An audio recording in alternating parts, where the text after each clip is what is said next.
with you.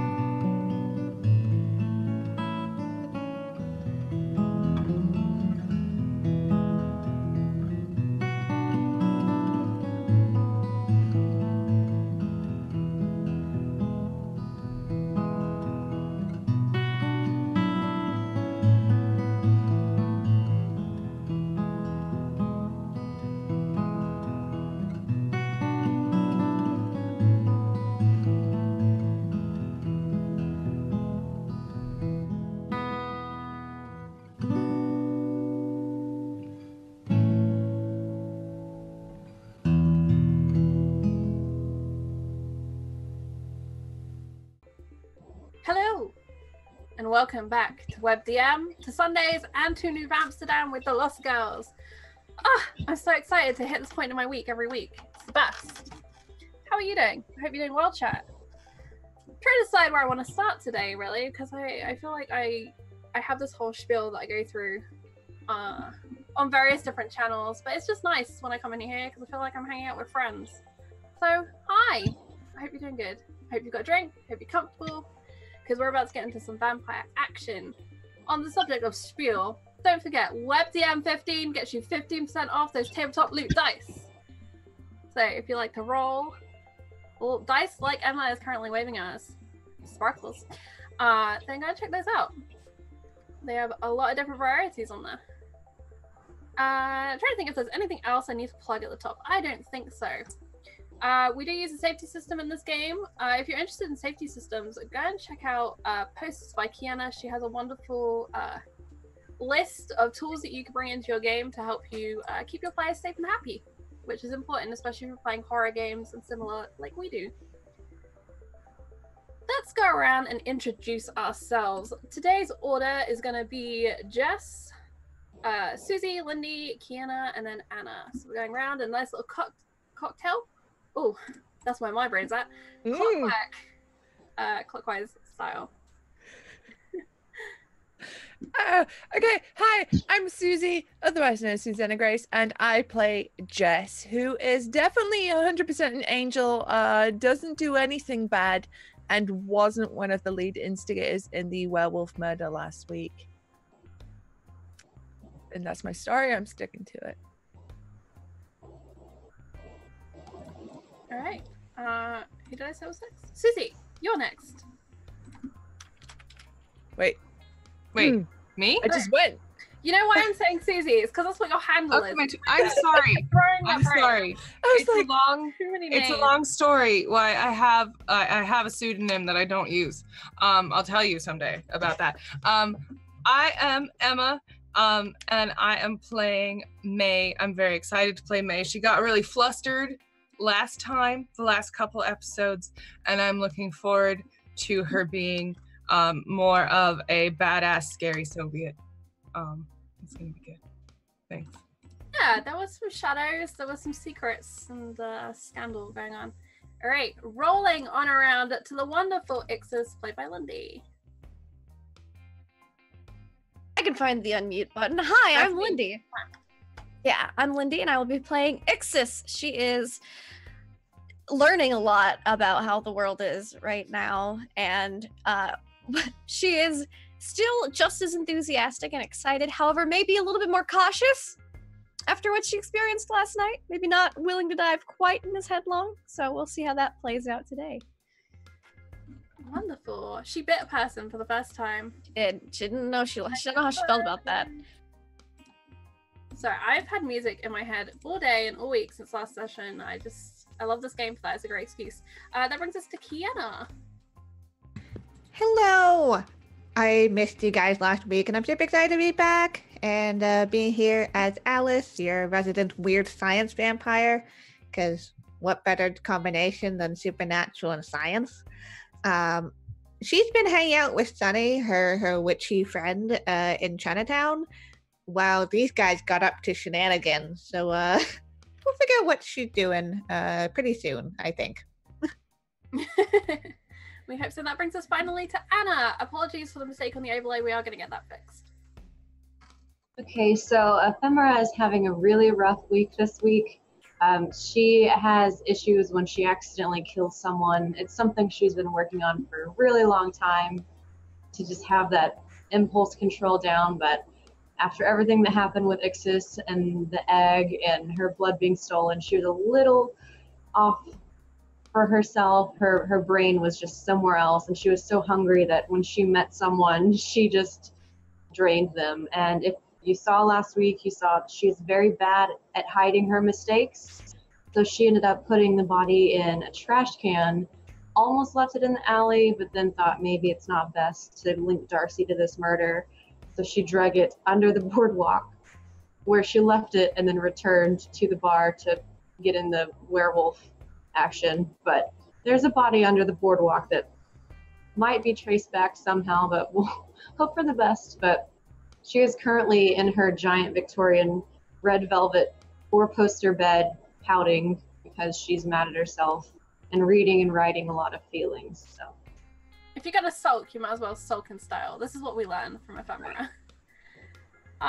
So yeah, this is our wonderful cast. Shout out to Rachel Talinia, who does the artwork, and for being a wonderful guest last week and bringing us Darcy, who caused all sorts of mayhem.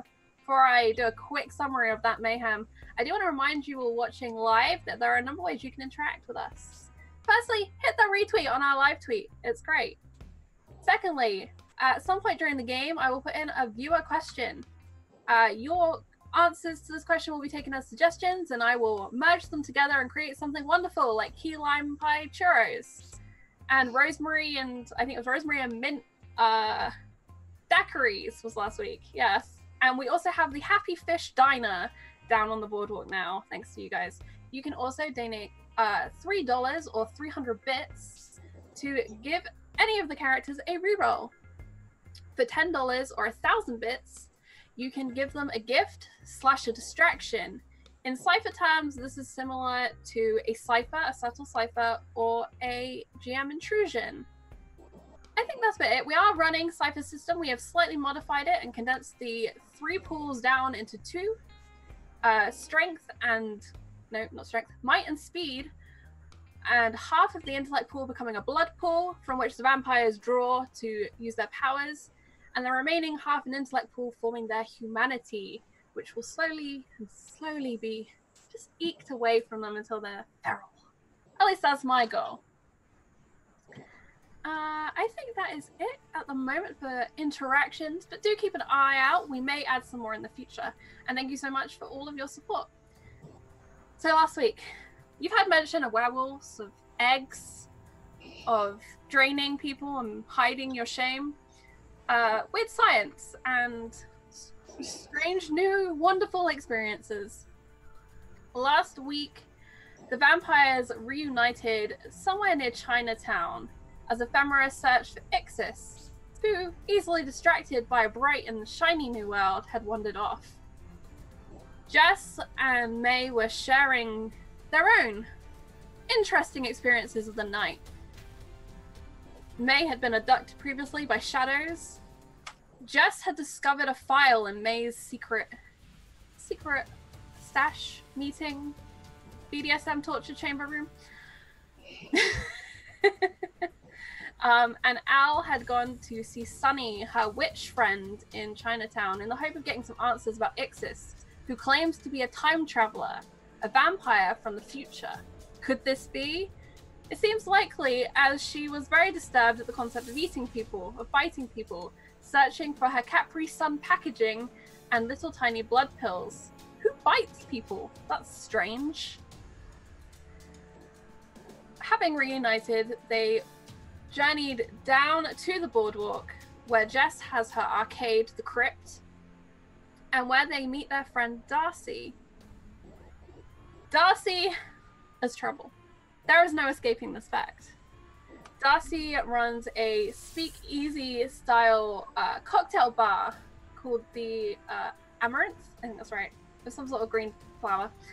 The back of which is full of private rooms for which her vampire and supernatural patrons may enjoy secret delights.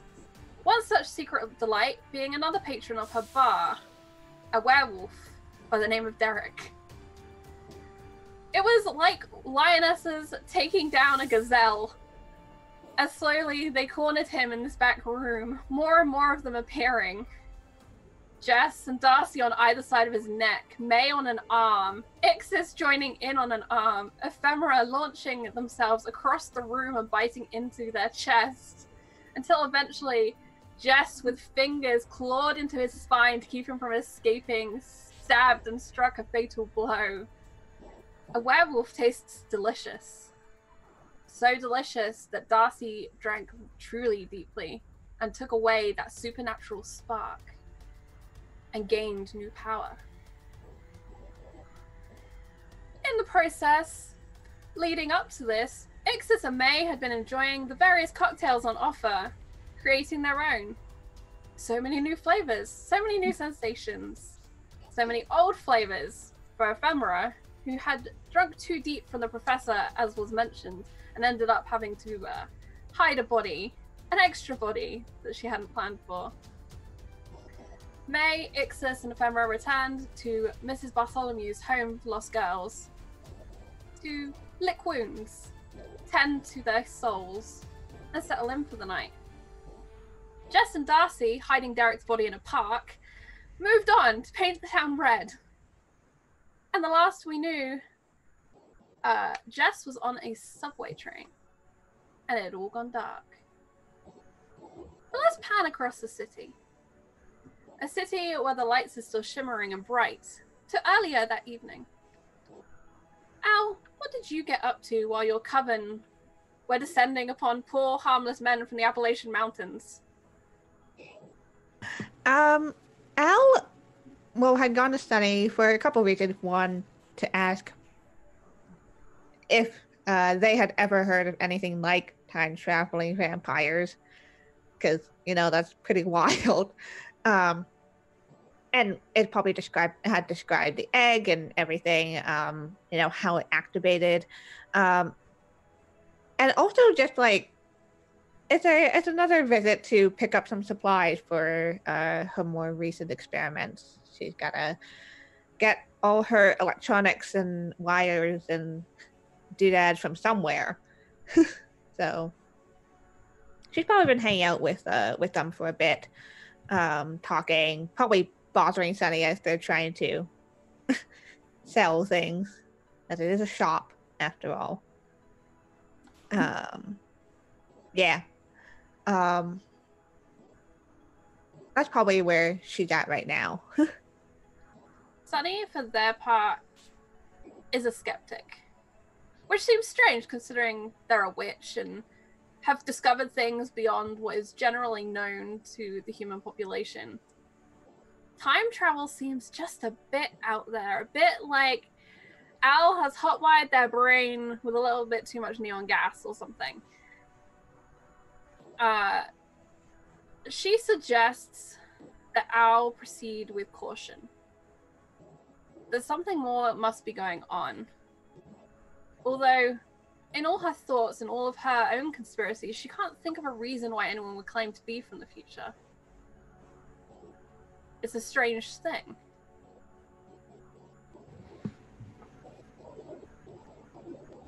Yes. Why would you, Al? That doesn't make sense. That's the whole thing. It's what's it? Is it the razor thing? You usually go with the explanation that makes the most amount of sense without having to do the most amount of leaps. So Arkham. Yes, that one. Names are hard. Names are hard. Charlie can testify. Please carry on. But if she didn't come from the future, then she would have been stuck in that thing for hundreds of years, which doesn't make any sense considering her outfit, and she had a magazine of something from the 60s or earlier. Well, so how did she bring anything from the future? I mean, apart from the egg. But they make all sorts of funny things now, and she holds her hand out, and there's all sorts of very strange devices kind of strung up from her ceiling, hanging down, and littering countless shelves. I mean, yeah, but like, she like talked about stuff like, you can use a capsule to get all the vitamins that you need, and all the nutrition you need from blood. That's what I've been working on. So Yeah, like, have you seen US Weekly? There's capsules for everything. I don't understand. I've been working on this for like, what? How long now? Well, what if maybe your other coven mentioned to her your work and she's some sort of spy? There's a lot of spies these days.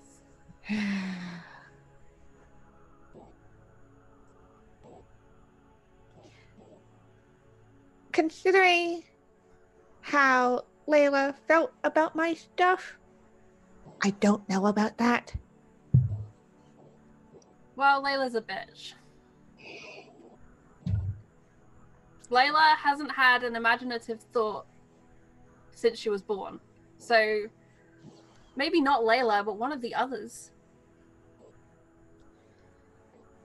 Yeah, Al definitely had like a complicated expression talking about Layla.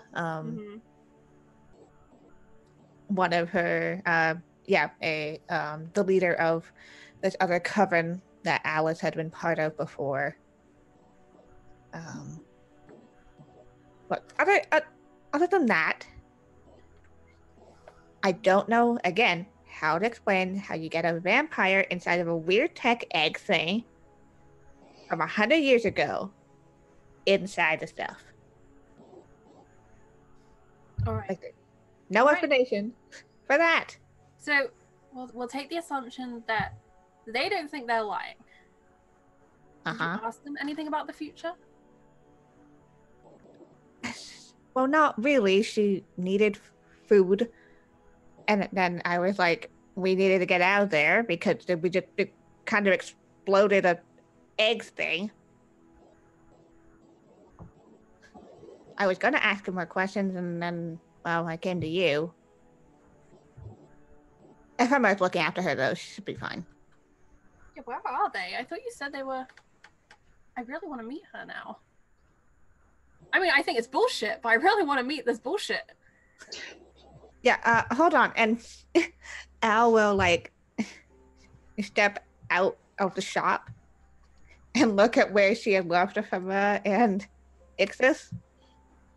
Outside, the LES storm is just kind of wrapping up. There's the last few heavy drops coming down. Off of the awnings, you see where it's collecting and slowly dripping into puddles, which reflect the lights of the city. People are hurrying around, but you see no sign of your coven mates. So yeah, definitely having like opened the door, looked out, closed the door, turned around. Bad news? They seem to have disappeared. Well, there goes that entertainment for the evening. And she's gonna get out her little sticky label machine and just continue labeling up this box of questionable devices that have no clear purpose other than they're electrical. Okay. But like, what if, it is a time travel thing? Can you imagine like if that's the technology that exists back in the future, not back then, what am I talking about? What we could do? Well, we could do that. Isn't that the whole thing? This is proof that we can do that. Right. Then, in the future. But I feel like I need a diagram. But like, what if we did it like now? You mean like Marty McFly it? I mean, I like that movie too, Al, but come on. Hoverboards. They're a dream. They're a dream. Okay, but we haven't seen anything about hoverboards. We've seen, at least I've seen, possible stuff about time travel in real life. Take me to the egg. Let's go and look at this egg. I kind of need Ephemera's key to get in. No, you don't, Al. I know you. You don't need anything to get into somewhere.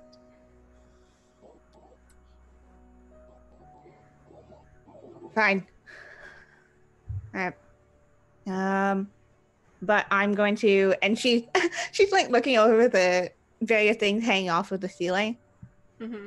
I'm going to need that, and like she'll grab off a device. If you imagine one of those hanging like pots and pans rack, it's like that, but with like toasters and telephones, TV parts, just strange doodads that don't actually probably do anything, but are connected by little wires. Yeah, so I'd probably just grabbed a bunch of these and just shoving it in her bag. All right. Is that everything? I guess she's gonna take Sunny to go to the egg. Unfortunately, as you go down the street where Ephemera had parked, the car has now gone. So you are certain that you have indeed been abandoned in Chinatown for whatever reason. Really? If you can't even tell me that they were going. Yeah. I hope you have change for the subways. We could walk. I don't like the subway. There's people that live in those tunnels. There are people that live everywhere here. I know, it's a problem. That's why I like the shop and not leaving it. But for you, Al, for you, I leave my shop, and she's like got you by the cheeks. And being really overdramatic. Yeah, okay. Fine. We'll walk fast. And like definitely looking up at the sky and kind of gauging how much time she'll have for the rest of tonight. Looking up at the sky, you imagine that it's on its way to midnight. It's still relatively early in the evening for you. You waited around in the shop for like an hour and a half before you kind of got really suspicious that Ephemera and Ixis hadn't turned up. Very distracted by the goodies that Sunny has. Thank you for that donation. 1,000 bits from Gemini for May. So that will be a gift or a distraction. If you'd like to put in chat, if you prefer a gift or a distraction, let me know. And Matt, if you could keep an eye on that for me. Shout out to Matt, our wonderful tech, an engineer in the background. Okay, so Sunny looks up at the sky too. I don't think it's gonna rain again, but just in case. And she shimmers, like shakes her fingers, and a shimmer kind of goes over you, similar to like a crinkled cellophane, and it just lingers transparent above your heads. I don't get how you can be a skeptic when you can. Look, wicked witches don't like getting wet. And she happily makes her way down the street, skipping through the puddles. So if time travel's real, what else? You gonna tell me aliens next? Close encounters of the really spooky kind? I mean, with aliens, there's like a universe that's always constantly expanding. There's an infinite possibility that there's something else out there. What? Is it strange that I'd almost rather aliens? Rather that than someone being able to hop around time and mess with things? Okay, but what about time traveling aliens? What about time traveling alien butterflies? Think of it. They hop back in time, they flick their wings in just the right place, the storm goes off, everything changes. I like butterflies, okay? And she rolls up her sleeve, and you see under her jacket the little butterfly tattoo that she has. Its wings are red and gold. I prefer butterflies to people. People mess with things. And butterflies don't? Well, usually just flowers. Which then affects us and the world and people. Only if you ascribe to chaos theory. Al, did you not ask why this vampire person is traveling in time? Not ask, if not about the future, why they're back here now? She really wanted to see people. Like, really, really, really wanted to see people. was now thinking about it, it's kind of weird, but then I was kind of freaking out over the whole egg vampire time travel thing. This egg. I've never heard anyone so terrified of an egg. Okay, maybe egg's not the right word, but it's basically an egg. That birthed a time-traveling vampire. Had been buried for hundreds of years, but it's from the future. Could you imagine if someone pitched this as a movie? Who would believe this story? Who would make up this story? You're right, who would make up this story? I don't know who would ever watch it. But that's only because you phrased it that way. Like, it's actually more cohesive when you see it. Let's just go. A lot of things make more sense when they happen to you, I guess. Yeah, we'll definitely we'll take Sunny's arm and just start to hustle. And you kind of back and forth, and Sunny kind of back and forth on whether she believes it, and if she believes it, if this is the case, and the conversation just kind of meanders, much like you do, through the city, and you arrive outside of the Deadfield Museum.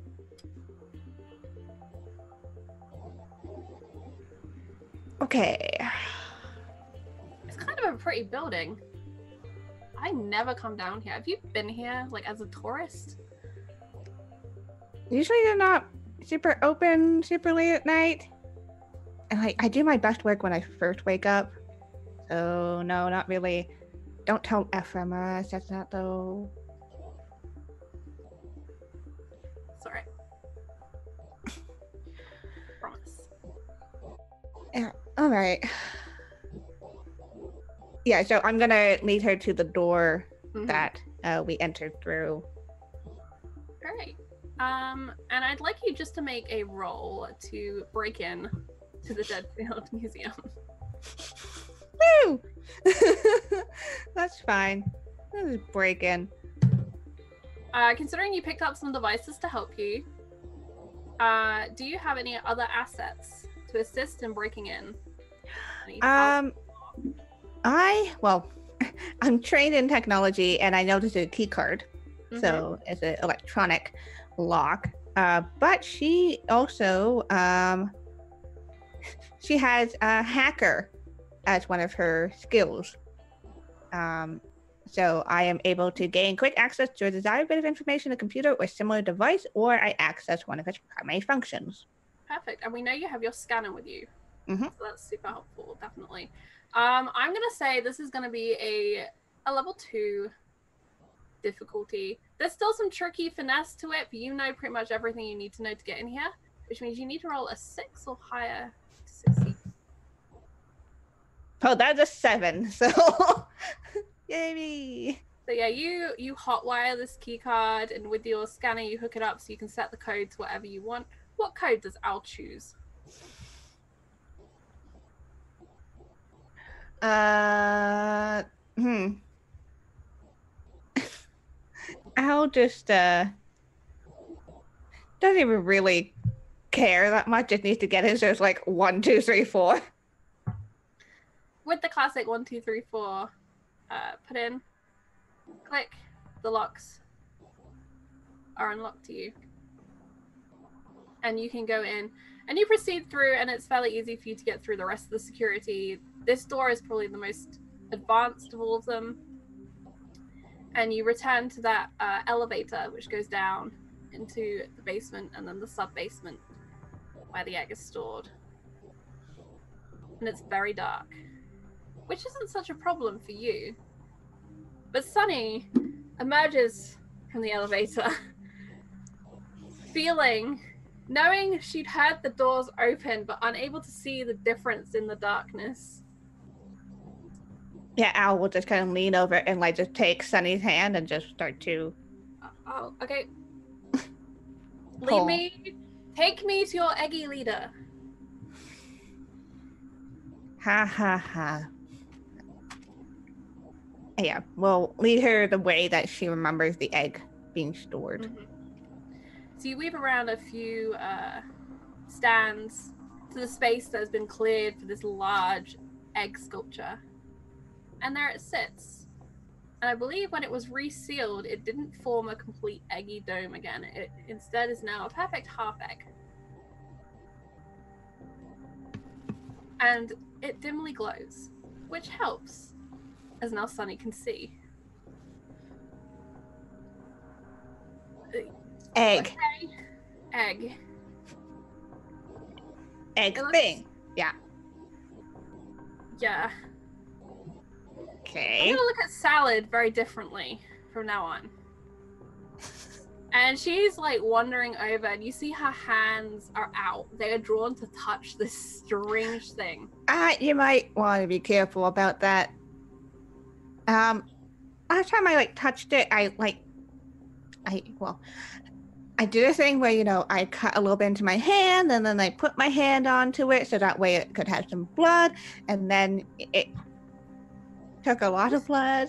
You self-harmed for the egg. What is this, like Audrey 2? Suddenly Alice? No. But I was And looks horrified as if this egg is now a monster.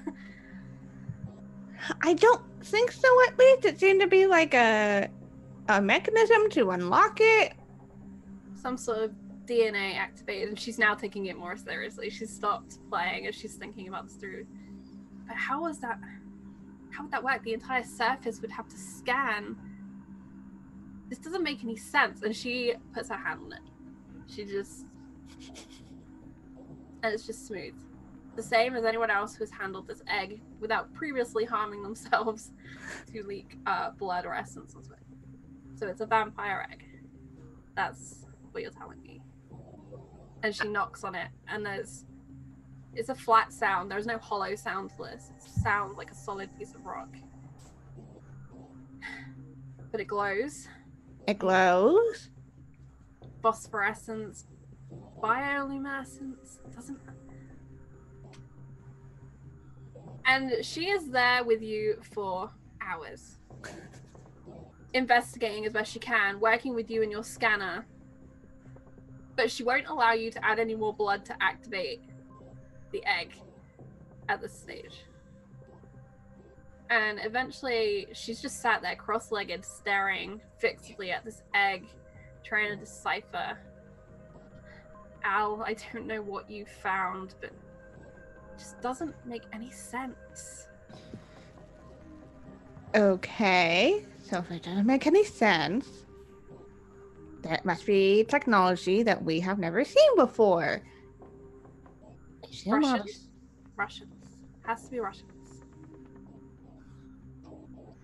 How would Russian tech get buried here hundreds of years ago? Just saying. Time travel? Well, you're convinced, and I can't disprove you. It could be nuclear, though. Have you used a meter on it to look for that? I'm pretty sure it would have picked up something or would have fried this thing.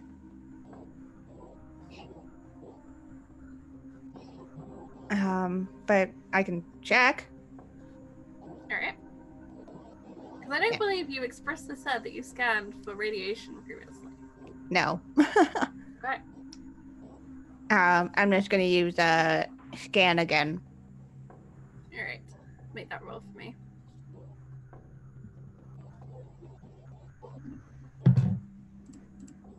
Oh, that's a 18. 18. Wonderful. Easily, you change the settings, and you're looking for those radiation blips. And you find them. The machine beeps at you.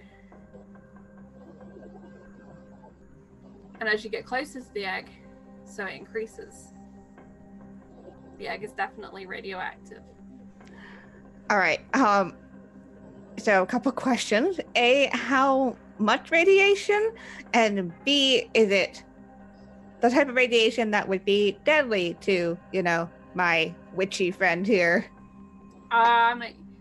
You definitely suspect that prolonged exposure would be dangerous to a person. Immediate exposure, probably not. But you can't tell at this moment any kind of decay rates or, you know, the type of radiation, just purely that you are definitely getting waves. All right, maybe we should, Sally, maybe like take a step. I was joking! What do you mean it's radioactive? It is the Russians. And Sunny is like getting up. She is heading, groping into the dark towards the elevator as quickly as she can. I told you, I'm not dealing with the Russians again. I'll deal with the Japanese, I'll deal with the Chinese, with the English, but not the Russians. But like, fine. And you get into the elevator. Yeah. In the elevator, Sunny is just wiping her arms as if she could somehow claw the radiation from herself, trying to dust it off of her clothes. There's a jingle and a jangle as small accessories made of like microchips and LED lights are kind of jangled around. How do you cure radiation? I think you're fine in your proximity, time, whatever. Just like, yeah, you'll be fine. Be fine. I think we should go back to the shop. We can discuss this whole time travel thing. And then, I don't know, maybe I could talk to someone and we can investigate. I don't trust this person, whoever they are. How can it? Let's look up time travel. We can go through my books, look through the magazines. Fine. But come back with me. All right, I may have to call the house when I get back. Just make sure that, you know, FMI still has Ixis with her. Okay. I have a phone. You can do that. It's not tapped, I checked. Of course you would. All right. Alright, and you make your way back down into Chinatown. It's getting to the point where the sky is beginning to lighten by the time you reach the shop. And Sunny is no less shaken once you've made your phone call to the house, which actually goes unanswered.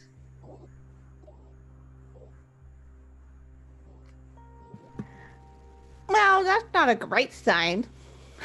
Alice says as she like hangs up the phone. They're not there? I mean, they could still just be out. So everyone out of the house at the same time is a... Huh. I guess everyone goes out to celebrate the time-traveling vampire, right? Happy Tuesday!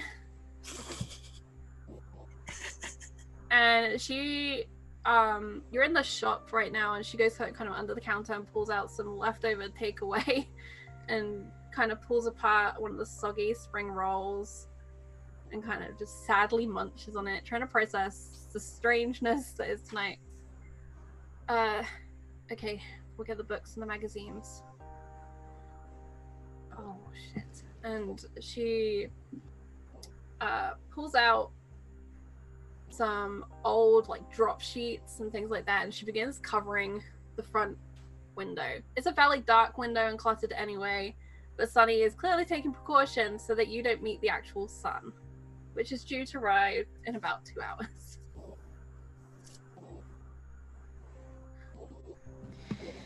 All right, let's get to work. Okay. And you do, and you sit and you work until the sun has risen and the weight of it hangs heavy on you and your consciousness. The sleep of the dead is cooling, as it does every day about this time. You do have the option. You can fight going to sleep to stay up and continue researching with Sunny, or you can kind of answer the call and go and rest. It probably, like, not mechanically speaking, but, like, she's trying to stay awake, but you see her, starting to do that thing that students do when they're studying. And like they have the books out and they kind of just into the pages. At one point there is a definite thump as you don't manage to catch yourself before your head collides with the physics theory that you're reading. Go to sleep. Ow. Right. It's okay if I just crash on your couch like usual? Yeah, I'll go to the library and I'll get some more books. Right. Need anything? I should be fine. Yeah. Alright. And this isn't the first time you've stayed at Sunny's, although you don't frequently stay here. But she does have a sofa kind of in a back room where there's other stock on which you can crash, and you're fairly safe back there. It's all kind of walled in concrete and cinder block. And this is where you rest for the day. Evening.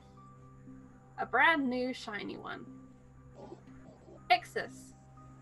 Welcome back. New Amsterdam, 1980 something. Yeah. She like wakes up and is like, I'm not in my resting pod. I'm like looking, I'm like, I'm in bed. Then I look over, like, wait a minute, and I look at my dress that I'd hung out to dry, and it's like blood stained, and she's just like, oh no, and she'll like go put that on, and then kind of like open the door and look out, and she doesn't want to disturb anybody if they're not awake yet, but kind of look for somebody else. The floorboards under your feet are relatively old, still the originals to the house. And there is a slight creak as you step on just the wrong one, emerging from May's room.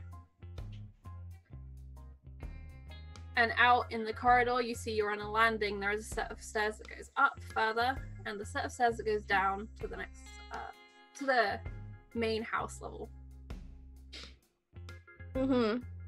Yeah, she kind of just... She'll go down first to the main level because she doesn't know, she has no idea like the layout of this house. It was like, here's bathroom, here is bedroom, and she was like, cool. So she's gonna kind of just quietly, cautiously explore. Down at the bottom of the stairs, there is a strange device up on the wall, a coiled cord that comes out of one part of it that links into the more boxy part. And there are doors on either side, and the front door, through which you are relieved to see it is nighttime. Okay, good. They don't have sensors and notifications, so it's a little seems real dangerous. They like to live life on the edge, I guess. There's one of those letterbox flaps through which has been stuffed a wad of mail, a newspaper, some letters, just all wedged in there. I don't live here, and so I'm not going to look through any of the mail, but I'm going to try to be polite, like gather it, like pick it up off the floor and stack it neatly on like a little side table or something. There is a little side table there on which a metal framed image in black and white depicting a stern looking woman in very strange clothing, surrounded by a group of other women. You have no idea how their bottoms look like they do. You suspect some kind of cloth padding. Probably. That or they evolve very quickly, and or they had some strange deformity. Not sure. So she's just gonna kind of put that picture down and just keep exploring the house, seeing what she can find, who she can find. Turning into one of the side rooms, you find the kitchen. This is the least used room in this house. The most used things in it are the selection of alcohols which line a small shelf, and there is the hatch which leads down into the basement. Is the hatch like open or closed? It is closed. Okay, well, I'm not gonna open that. She doesn't want to get in trouble with her new friends. She doesn't want them to get mad at her, so she's just gonna kind of look at all the more open rooms on the first floor. Pushing through, you find the lounge area, which has large, dark velveteen chairs stationed around an open fireplace, which is something you have never seen before. Fireplaces not being common in the Vampirium. Definitely exploring that. Probably getting the dress she tried to wash the bloodstains out to probably get soot on them. Mhm. As she's like looking up, like, it goes all the way to the top. What is this? And just Looking it's all the way probably up, where that someone tiny distant circle of sky. Ephemera, what is something strange that is in your lounge?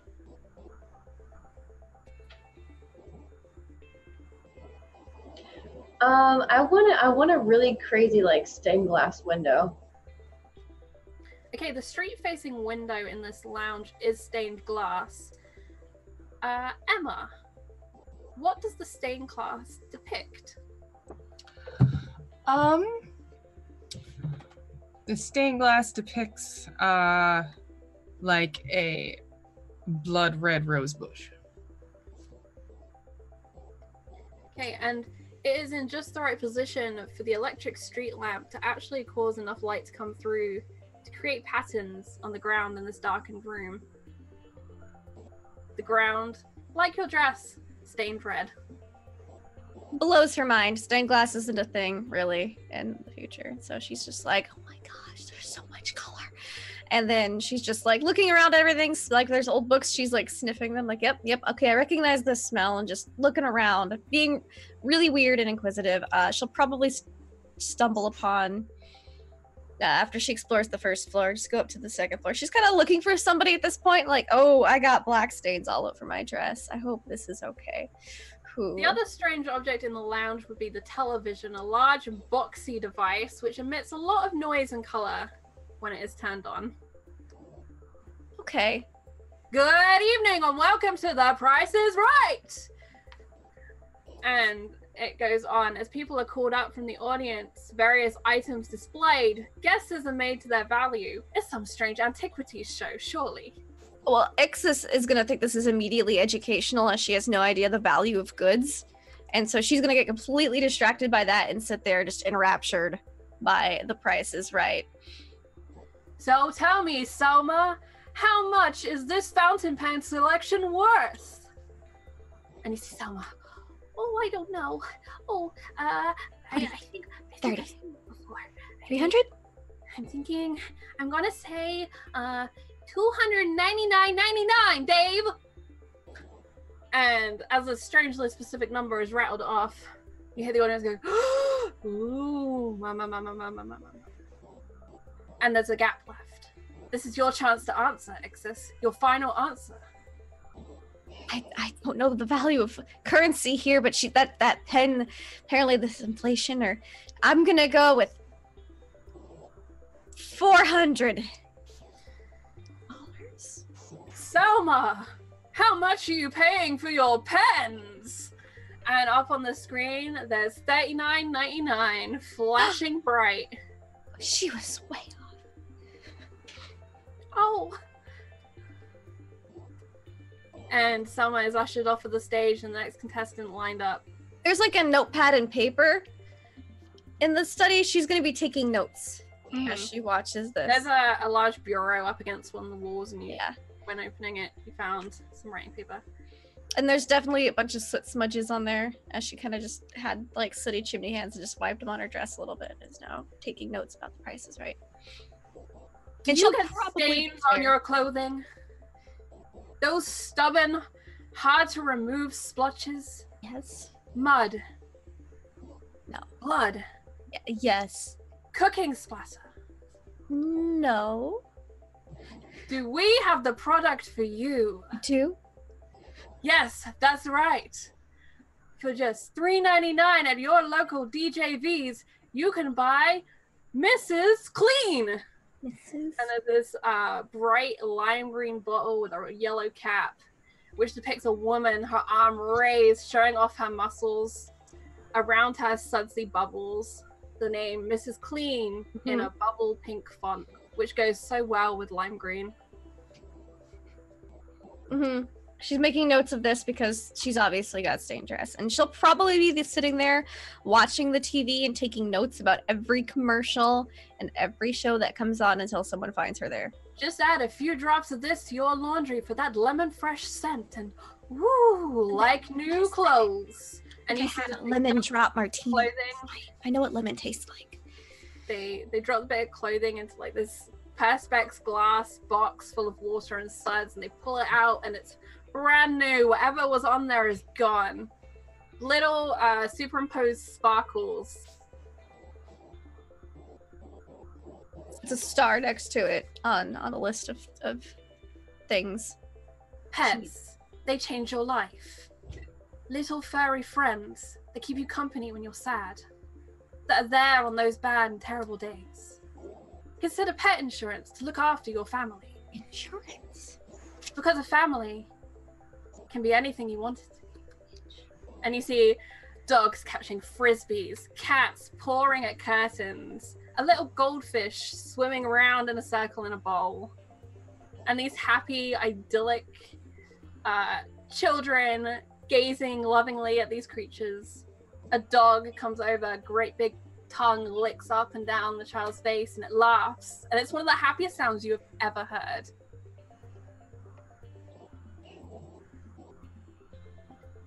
And the next commercial, and the next commercial. Mm-hmm. I'm telling you more and more products, from cereal to real estate. She has stars next to Bradley Carmichael Promise. And laundry detergent. She's making a list. May, you hear the television. The sound ridiculously loud, which means probably Jess has turned it on. Mm-hmm. All right, I'm going to... Where did you sleep last night? Because you had a guest in your room. I probably conked out about halfway through the night in Al's area, because I was trying to remember everything that I could about what she was doing, or what happened with the shadows. And then I did that, and then probably I would have gone to the bathroom, because I forgot to do a thing that I do every night. I file off my fangs, and I forgot to do that last night. So I am doing that. I did that, and then I fell asleep in the bathroom. I think Al's bathroom. Okay. Yes. So that's probably where I would be, and come back up. If I hear the TV, then I wake up. It is Bradley Carmichael's voice that you hear, which is possibly the most disturbing thing for you. He's making a bid, some sort of political office, from what you can figure out. I get overwhelmingly nauseous because I know this man, and I know he's the last person who should be running for political office. And so I hurry to go up there. I leave the small minor mess in Al's bathroom that I would have normally cleaned up. It blends in with the rest of the mess. May cleaned while you were gone. God damn. Yeah, I forgot to mention that May did come down and clean. You are now blacklight safe. So I come up, kind of try to get myself together, and before I even open the door, I yell out, "Jess, turn off that bastard!" And then I come out the door and see Ixis. Oh, good evening, Ixis. You're watching TV? Yes, I have learned so much. There is a show denoting the value of goods. Yep. And there was these much smaller programs that told me about things I needed in my life, like pet insurance and laundry detergent. Just a moment. Just a moment. I'm waking up. May goes now someone is speaking, and I don't really know what they're all going on about, but I'm taking notes. You should not take notes on anything that man says. I'm getting a drink and I'm coming back, and I go into the kitchen and I get a drink. David, I can't believe you slept with Sally. How could I resist her? She is your twin. And there's a soap opera now playing on the screen. A woman with hair larger than any hair you have seen, bright red, holds a gun shakingly out. She wears a white, dangerous, huge-shouldered jacket, power dressing to the max. And there's this man it's an electric blue suit with a skinny orange tie. He flicks back his hair. But I was thinking of you the whole time. You know that, don't you? May calls out, "No, he's not. He's lying. He's playing all of them." I don't think I can believe you, David. This is just like that time with Julianne. You promised never again. He doesn't mean a word he says, Ixis. Does it? No. Okay, so why would they publicize people's problems on this program? Because seems very personal. Because they want you to care about this box, Ixis. They want you to care about what happens in this box. Everything that happens in this box, they're lying to you. Julianne. Jennifer, there's something you should know. A third person has arrived in the scene. That's Julianne. She doesn't. She's not telling the truth either. Can I turn this off, Ixis? I suppose, if it is a lying, and it seems very dramatic. It is. The educational program has seemed to stop. Oh, educational. Let me get this. Let me make this clear to you, Ixis. The reason why all this is happening is because they want you to buy things, and the way that they do that is they try to make you feel like you are less than because you don't have things and you don't have these relationships in your life. A gunshot rings out. I turn off the TV.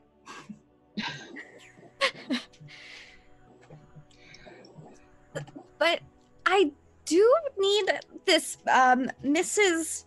Suds detergent, as I have stains on my dress, and she'll kind of just hold out the blood and soot stain. And you see the tiny little paw prints left by the stinky cat. Oh, stinky.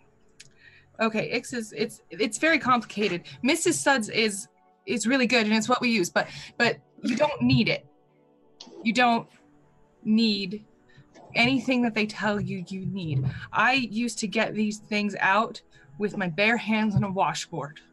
I attempted that last night in the bathroom, in the shower, and they're still there. Did you use hot water or cold water? Cold water first. Okay, we can first, and then it was hot. Okay. Well, I used hot water for me and cold water for the dress. Okay, good. We can save it. But, Ixis, it's very important that you know. None of those things are true. You cannot take them seriously. What about the pet insurance? No, you don't have a pet, Ixis? I want one. I hear it as part of the human experience, and I wish to experience that. Everyone on the commercial had a pet. They all had pets. And they were all humans. Well, as far as I could tell. Are you pretending to be human? I don't know how to be human. I am trying to learn that. Why would you want to do such a sad and small thing as be a human? Well, I don't know anything about them. They don't really exist in the Vampirium in the sense that they do here, and so I'm trying to learn about them. Hold that thought, Emma. 2 seconds. Ephemera, you haven't slept a wink, and you can hear this entire conversation because no matter how quiet anyone is in this house, you can hear it. No insulation. And vampire hearing. It's like elves, only worse. Okay, Emma. The Vampirium. The Vampirium? You called it... Can you say that again? There are no humans. And there's the Vampirium. Yes? Really? Really? What do you know of how long has it been there?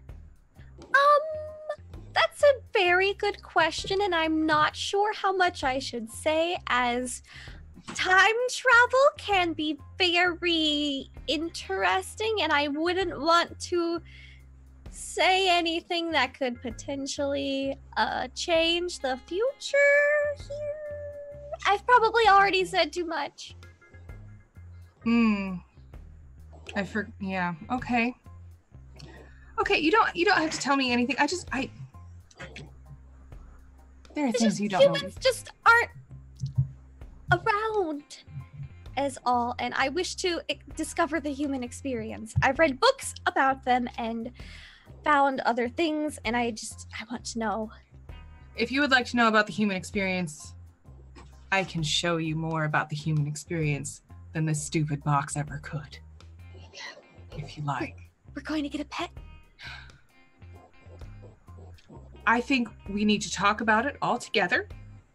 But if you're really willing to be responsible for a pet, that might be something that if everybody in the house agrees, maybe you could do it, but you'd have to take care of it all the time. Yes. Yes? Yes. All right. The one thing I would ask, and she scurries around the corner and she gets out what looks to be a very unassuming red pamphlet, and she gives it to, I need you to read this. This will teach you more about human nature. All right, I do enjoy reading. Excellent, I'm glad to hear it. I have a whole library. If you saw it in my bedroom. Did? Yes. If you'd like to, you can read any of those. Is entitled Bread from the Motherland. Mm-hmm. I shall read this at my nearest convenience. Excellent. I'm glad to hear it. Now, we need to get you a change of clothes. I can wash your dress for you. That would be lovely. I have some extras with me, but they're back in my sleeping pod. You're sleeping. Where's your sleeping pod? I believe Ephemera called the place it was residing a museum. Oh, the museum. Oh, yes. Well, if you like, we can ask Ephemera if she can get you your things. Yes.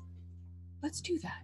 I brought some a couple changes of clothing and some of my favorite books and some other magazines, and also a few things that I've been told would be considered valuable and could be exchanged for currency. I am interested to see what those are. Ixis? Yes. Well, let's speak to Ephemera. She's probably in a bad mood, and I want to make sure that you don't take it personally. Okay. How can we put her in a not bad mood? I don't know.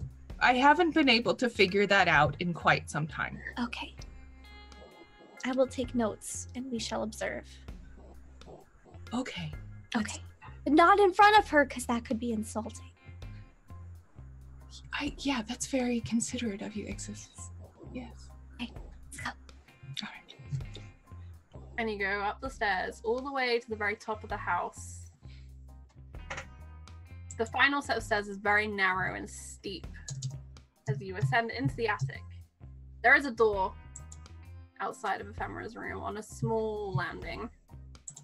The final barrier between her and the rest of the household.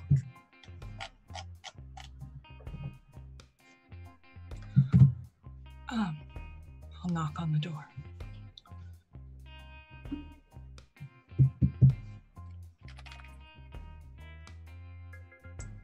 Hello. Good evening. She will take her time coming to the door. She's still sleeping. This is normal. It takes her a while. Okay. So she'll open the door and just stand there staring at them with like a blank expression. Good evening, Ephemera.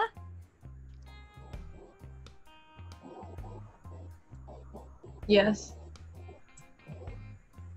I was wondering if when it is convenient for you, if it would be possible to retrieve the rest of my belongings and maybe my sleep pod from the museum? Unless I'm to live there, which I can do. I just need directions because I got a little lost. We went a lot of places last night. I can take you there. I'm not doing anything else right now. Okay.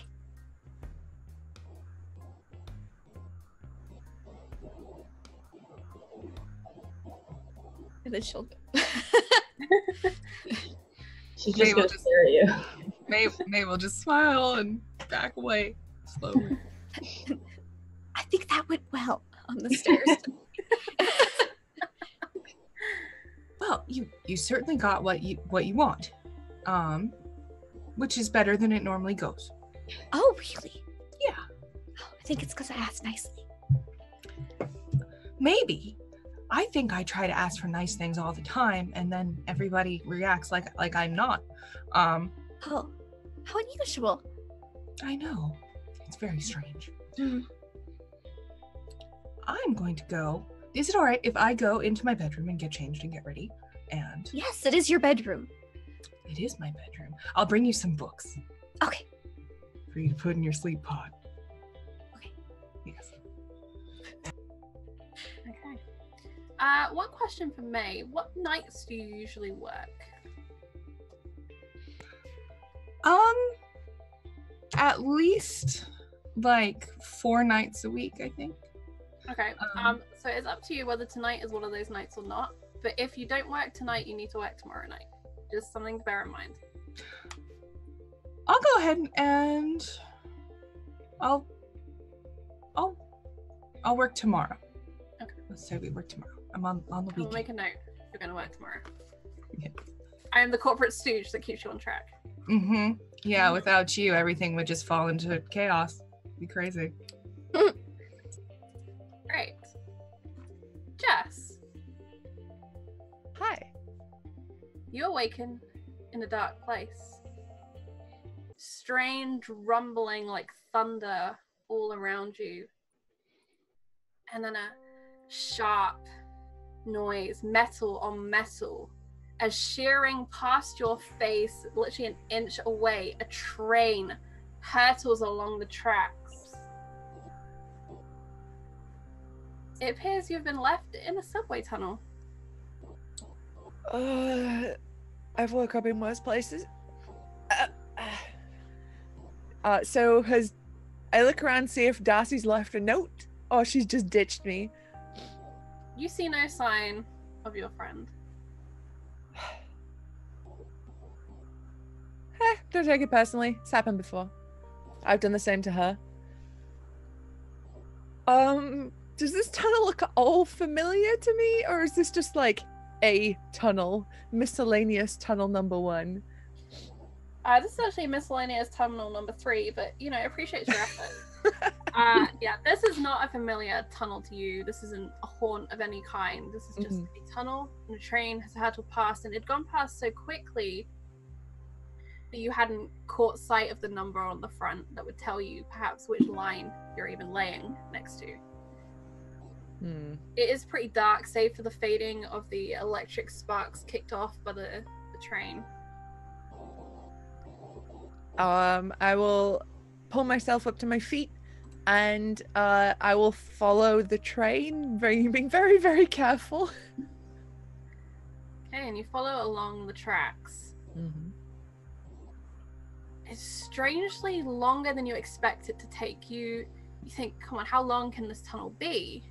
A subway station is like every 2 minutes. And you walk and you walk.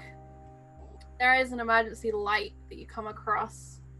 One of those built-in overhead electrical ones that buzzes faintly.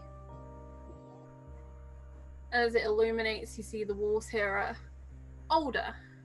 They're of brick construction, possibly one of the earlier subterranean tunnels built in the city.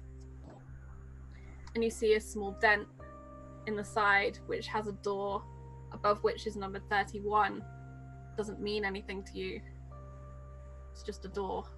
But it's possible that beyond this door there would be access to somewhere else, or you can continue following along the tracks.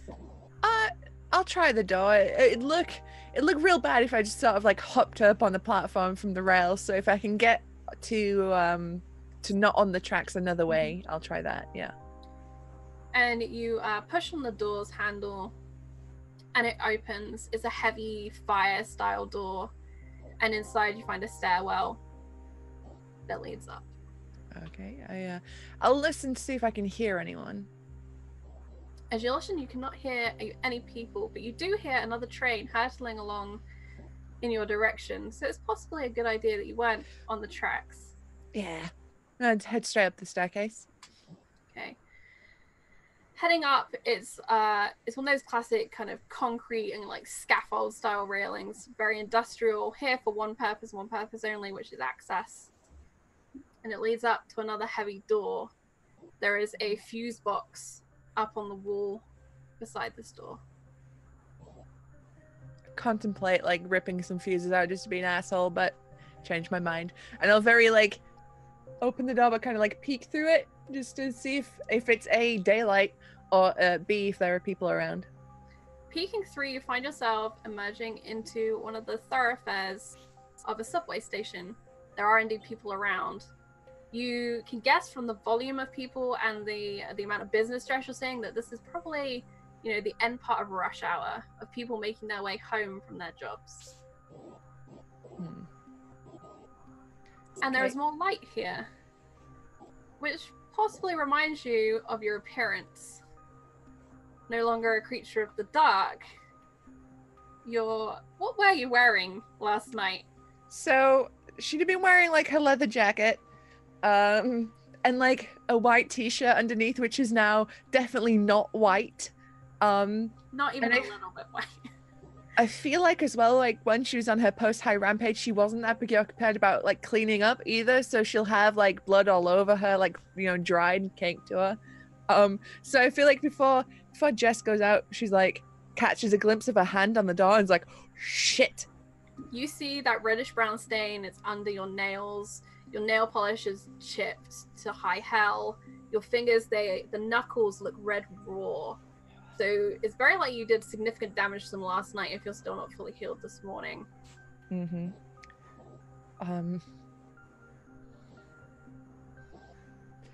I would like to peruse the fuse box once more.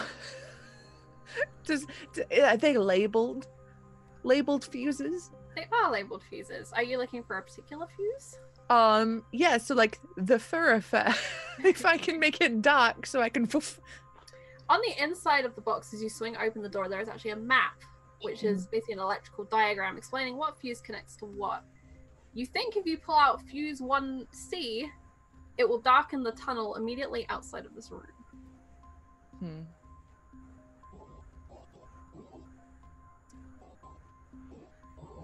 Okay, so Jess is not one for making smart decisions. She'll rip them all out and just be like, make it all dark. They won't see me.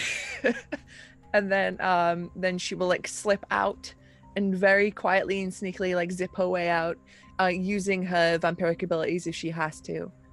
Okay, make me a roll for that. We're going to kind of a stealthy blitz and awareness type roll. Okay. I'm going to say difficulty, considering the chaos you have just caused by ripping apart a fuse box, we're going to say difficulty 2. Okay. To blitz your way through the maddening crowd. Cool. So I do have... Oh, no, never mind. Oh, no, wait. I do have Fleet of Foot. So if I succeed a difficulty 2 speed roll, I can go a bit further. All right, perfect. And that was a 19. 19. 19. I'd like you to award 1 XP to one of your colleagues. I will award it to Al for her very good research today. So if you make a note of that, Kiana.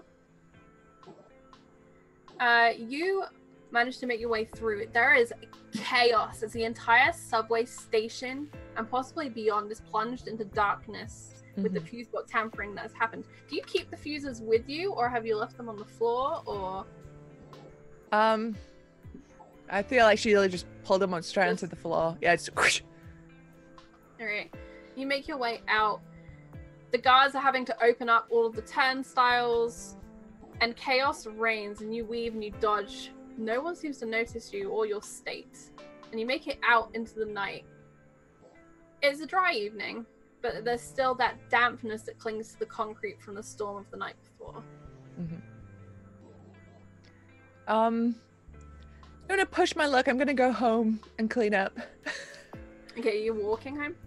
Yeah, but I'm like rooftops, alleys, any sort of way I can, you know. I'm still kind of riding the high as well from the vampire murder, so, you know, I'm gonna do some like risky jumps and some sick parkour. All right, make me another roll for your parkouring vampire. Uh-oh. As you free run through Deadfield. What difficulty? At 7 in the evening. I'm gonna say you are in a relatively unfamiliar part of town. This is not just your home neighborhood where you're very familiar with the roofs. This is not the boardwalk where you're intimately familiar with every corner. This is a different district. I'm gonna say this is gonna be difficulty 4, because you're avoiding being noticed and you have difficult jumps and transitions to make between buildings. Okay, I'm absolutely going to spend some blood to reduce that to difficulty 3. All right, so that costs you 2 points of blood. Yep. You mark those off. Okay. It's a good job because I was at 12. So on a 12, you hustle and you bustle and you leap and you manage to avoid detection as far as you're aware. And you manage not to slip or fall or misjudge as you hop between the buildings. And you navigate your way back towards the historic district in which Mrs. Bartholomew's house, the Lost Girls, resides. It takes you about an hour and a half. You are moving fast, but it's a difficult route. And you are a fairly long way across the city. The worst part of all of this is you have no memory of what happened after dumping Derek in the park. Oh, shit. That is the last thing you recall. Huh. Upon realizing this, when I get home, I will double check myself in the mirror to see if there's like any sort of new signs of anything I got up to. Like the knuckles seem a bit nuts, considering it was more of a grabby situation for Derek. So why the hell are my knuckles bust up? Like, You need to make one last roll for me as you descend from the rooftops to street level to cross the road beside your bike and go into the house. Oh, my bike. Yeah, your gaff tape bike, which is kind of limply next to the sidewalk. Just there. It's just there. At least it is still there. That's a good thing. All right, so I'm gonna call this a difficulty 3. There are pedestrians on the street right now. Okay. An 8. 8. Unfortunately, you needed a 9. Do Mm-hmm. you have any rerolls, Susie? No. All right.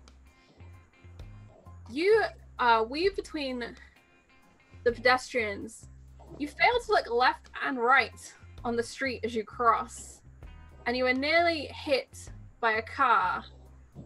The driver screeches to a stop, an inch, 2 inches, bumper to you, and his eyes hit your face. There's the horror from the fact he's nearly hit a woman, and then a squint, and he winds down the window. Are you all right? Yeah, I'm fine. I didn't hit you. Yeah, well, someone else did. Do you need the hospital? No, I'm good. Can I? And then behind him, there's the honking of sirens. People are like, Look, no, you better go. Look, you're causing a traffic jam. I'm fine, but thank you for asking. just winds back up the window and goes on. And he kind of turns, and you see the turn, and then he has to adjust because he nearly hits the bike that's jutting out at an angle, and he continues on. Before he drives off, can I quickly clock his registration plate? Sure. I'm gonna say that's easy for you to do. You've got quick reactions and good eyesight. I'm not gonna make up a registration number, but we will say you know that registration number. So make a note that you Near the registration clerk. Okay. And you hurry up the stairs to the front door. Just throw it open. May, you've just finished changing. What are you wearing tonight? I'm wearing May's wearing like her relaxed clothes, so it's like a high navy turtleneck with like a black wool floor length skirt. That's what she wears when she's relaxing. Yes. Very relaxing. I like Very it. relaxed. Very relaxed. And are you loaning Ixis clothes, or is she staying in her white outfit? I can loan her some clothes. They'll probably be much too big for Ixis. But I can give you, I've got like a whole selection of black and navy dresses, and black and navy suits with shoulder pads, if you want those. I think Ixis would get a black and navy or navy dress, as it's not as quite as size restrictive as something with pants or a skirt would be. You can just kind of hang. Oh, you got the velvet one. That's a nice one. I really liked the texture. Yeah, it's soft. It's soft. They like that. They like people will just come up to you and pet you. They will? They will. It's really uncomfortable, but they'll just be like, "Oh, you're wearing velvet today," and then you go, "See you at the birthday party," and then Okay. go on with your life. And that texture under your fingers, Ixis, it reminds you of that feeling of love that you'd had when you held that cat in your arms yesterday. That warmth of another being. Hey, you can do that here, but when we leave, you should stop doing that. Okay. Oh, sorry. I know it's new and good. But Sienna, Al sees the sight of Jess nearly getting rammed by a car and hurrying into the building as you come down the street having returned from Chinatown. Kind of like, all right. We'll just like follow along. Ephemera, everyone is home for about 2 minutes the way things are going.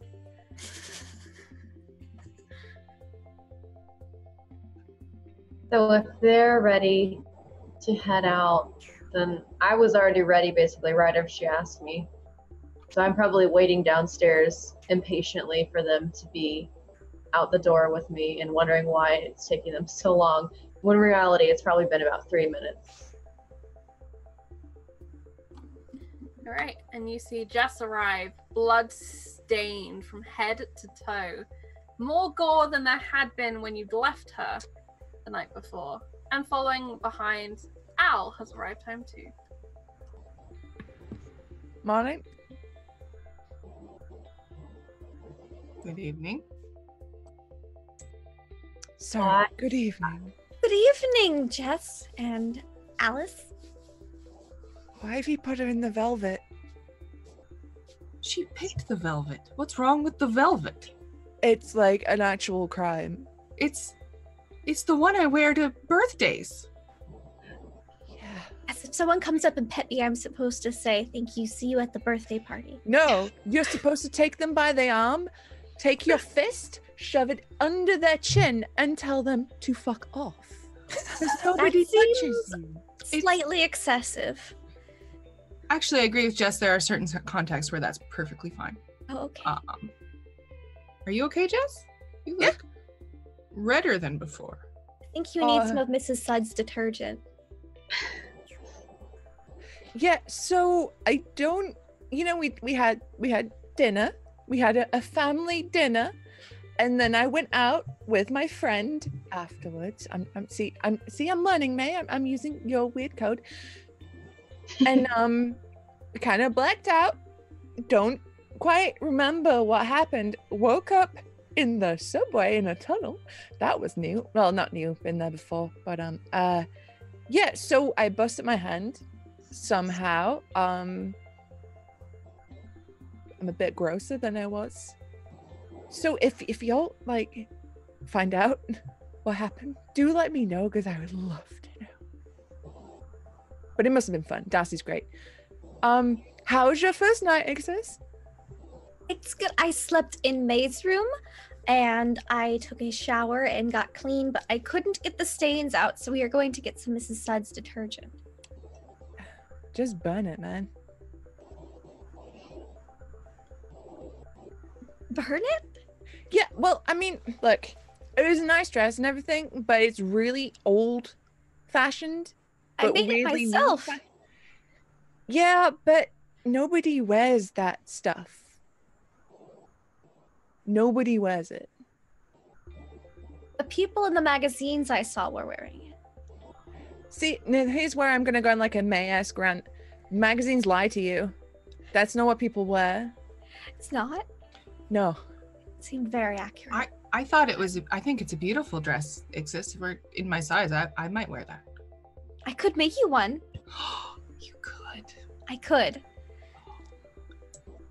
She wears velvet voluntarily. Don't. Okay, but so I suppose if it's not in current style, perhaps I was just off by 100 or so years. You need some jeans, you need some t-shirts, you need some right-ass shoes, maybe get you some jackets with some big-ass shoulder pads in. We need to do something about your hair. It needs way more hairspray in it.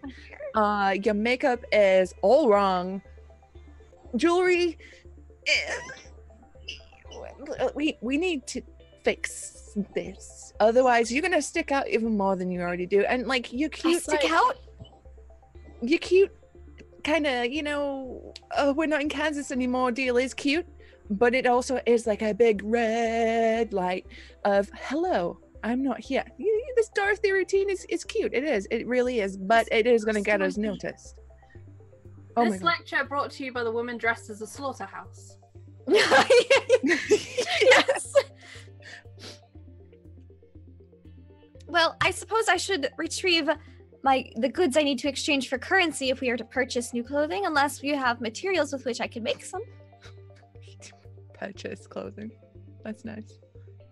Ixis, I need to take you shopping.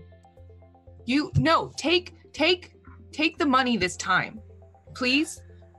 Please, I have some for you. I thought that you would get a kick out of that, May. You know, it's bringing down capitalism from the inside. I'm not spending money.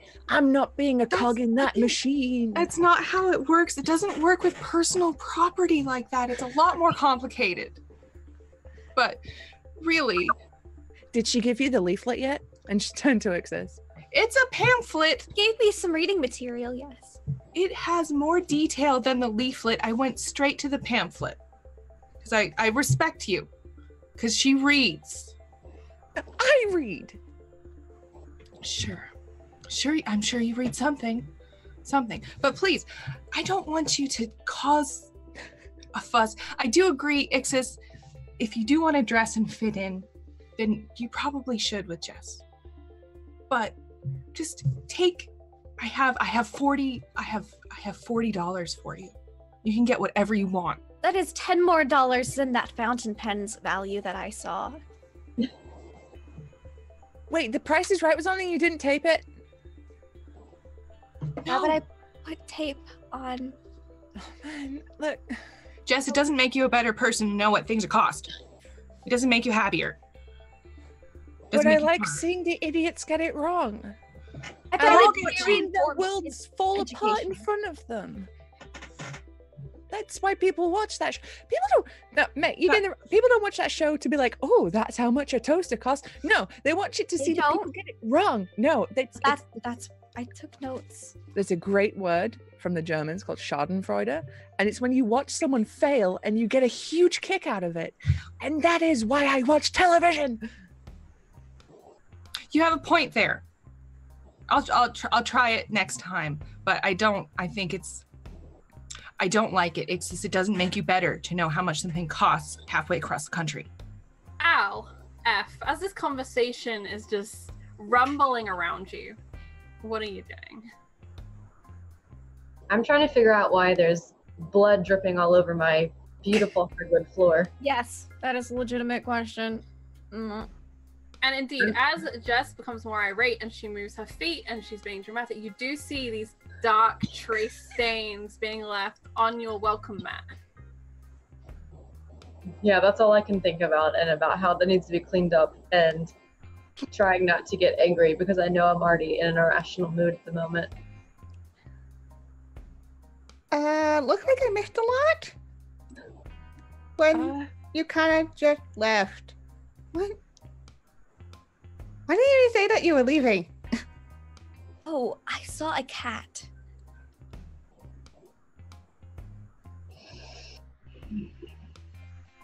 I heard many questions. One of them is that, but... And then we encountered May and Jess. And they took us to dinner because we were very hungry. And Al, your stomach rumbles. You are hungry too. You haven't eaten yet. Nope. Right, eating. That's what I forgot to do last night. Then? Yeah, I'll figure that out. Cool. So you went off to get a cat or find a cat, and then you Jumped out the window. It was very squirmy. And stinky. I was going to bathe it. Oh, that's right, you were. Something happened, and now pointing at Jess. Look, all I'm saying is you guys apparently missed out on a fantastic night. I really do need to get clean though because I'm feeling sticky and I don't like that. F, I'm sorry for ruining another placemat. I'll replace it. I know I can see that you're not in a good place, so I'm not gonna be me right now to you. I already have a stack of welcome mats in the basement. Just get one. I'll get one. But know that I did consider being me to you, but I stopped because I respect you. Al, I need to chat to you later about thing. Do your thing, and then I'll chat to you about a thing that I've got. Because I get sense that you're busy right now. I mean, I always have a lot of things going on, but yeah, we'll talk about things. I have to talk to you too, May. Oh. I'm May. I need to talk to Al. I suppose while you all are talking, Ephemera and I can gather my possessions and belongings. Yeah. Ephemera, I learned that the egg thing, it's radioactive. How did you learn that? I did some readings with my scanner. Yeah. When? Al definitely had the shifty eye look. You mean last night? I mean yesterday when we went together? Yeah. When I was examining the egg. Yep. Okay, well, we'll need to take care of that. Is this something that's going to be safe to bring into our house? I mean, I don't know if it will affect us the same way that it affects people, humans, but it might not be great for long-time exposure in a museum where humans go. Gotcha. Yeah, let's definitely go get that out of there. Right, have fun with that. As I walk off to shower, I say, I knew she was Superman.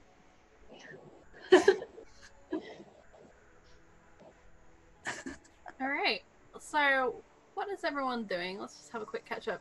Jess is going to go and shower. May, what are you up to? I want to get Al's attention because I have a bunch of things to talk to Al about. Okay, Al, where are you going from this entranceway? Al just does really need food at some point, but is going to go down to the her bedroom, which is a lab plus a tiny mattress in the corner. And you notice that this lab plus mattress in the corner is tidier than when you left it. Huh. And May is following you downstairs. Did you clean? Yes, I did. Thanks for noticing. Did you keep all the electronics where they were? Oh no, I didn't. I lifted them up to clean underneath them and I put them right back to where they're supposed to be. I thought that's what you wanted me to do. Yep. Putting them in the right place. Good. Should be careful about touching them. Last time I moved one of the things, it kind of caused a big spark thingy, and then I almost set off the fire alarm. I know how to operate a typewriter, Al. Like, I can Right, yep. do that. Okay. Let's go. Okay. I took the liberty. I had a very strange thing happen to me last night, Al, or the night before last.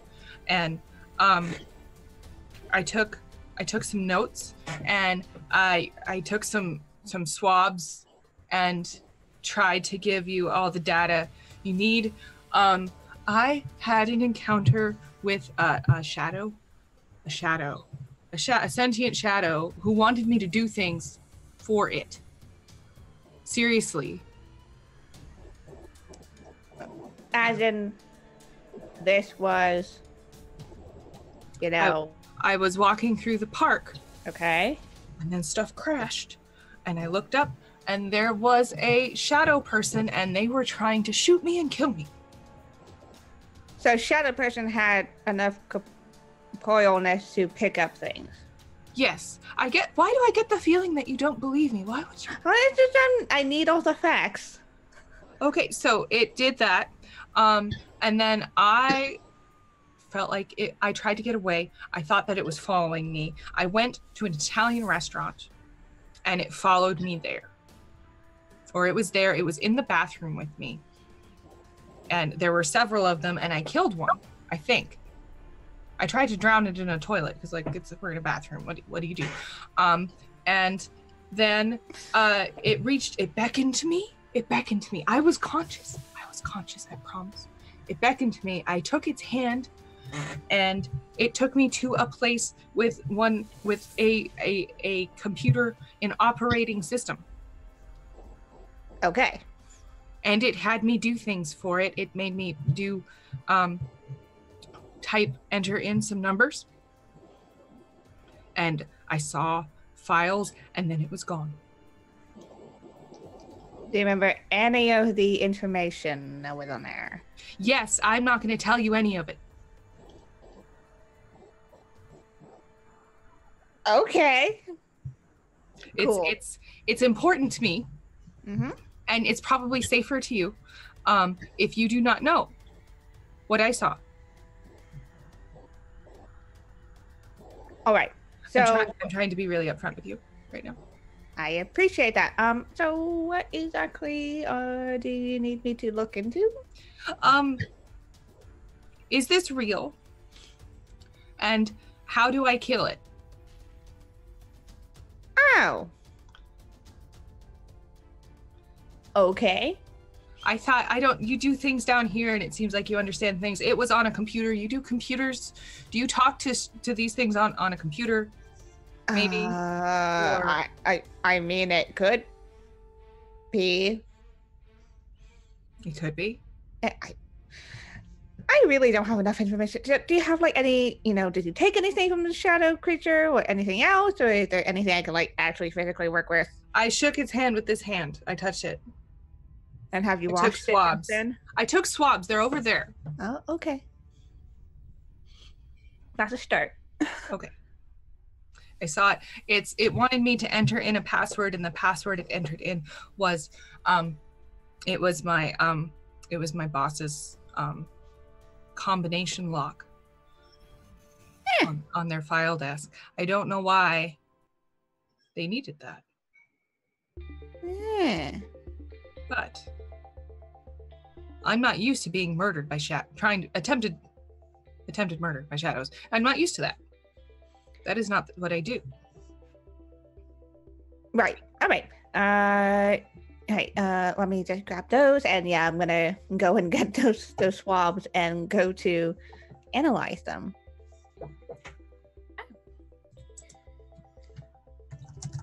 So why don't you make me some sort of analysis roll? Yeah, so as part of being a weird science character, I get lab analysis. Okay. And what does that give you? When I analyze, a series of phenomena or whatever else, and collect samples, I'm able to discover up to 3 pertinent pieces of information about the scene. Okay. Possibly clean up a lesser mystery and pointing the way to solving a greater one. Perfect. May, where specifically did you take these samples from? Give me 3. Just give me 3. I swabbed my hand. I swabbed my shoes. Yep. And like around my neck because it had its hand on my neck. I'm gonna say, based on that and your abilities, this is gonna be a difficulty 4. All right, and the difficulty of the task is modified by 1 step in my favor if I take the time to transport the sample to a permanent lab, which it has been. Yes, it has been. It will take you a little bit longer to analyze as you fully set up everything, and this isn't just a quick dip in, phenolphthalein or anything. Okay, so that lowers difficulty down by 1 step, so it's just 3. Yep. Well, that was loud, sorry. I love the sound of a rolling dice. That is a 19, which that is a minor effect. It is a minor effect. In which case I learn 1 additional piece of information, so I get up to 4. Okay, you get up to 4. So from the swab of the shoes, you get traces of cocaine, mud, Italian food, garlic, that sort of thing. But you find something strange in it, a reaction that you can't explain until you analyze the swab from May's hands and you find the same trace. This chemical becomes more important and you continue, and you eventually find out that whatever touched May was definitely a real thing. You have evidence that proves whatever these shadows are, they are a real thing. It's not a figment, a real thing. You find out that they secrete an unknown toxin. It's toxic based on a reaction. It takes place similar to a cyanide reaction. It has a similar cyanide triple bond, although you cannot confirm it is cyanide at this point. You discover that it is very likely these beings are supernatural, which makes sense. And the final thing you find is that not only are they supernatural, but it is highly likely that they are linked to what we term the underworld. They are a being akin to a demon, something of that nature. So they're real, they're demons, they secrete some sort of toxin. And so it's very likely whatever May has told you is true. Yeah, so as she placed these swabs onto basically a little petri dish and set it onto a scale, she's had been running around and with all the machines that are kind of hooked up here, starts turning on some dials, some water starts boiling, or liquid of some form starts boiling.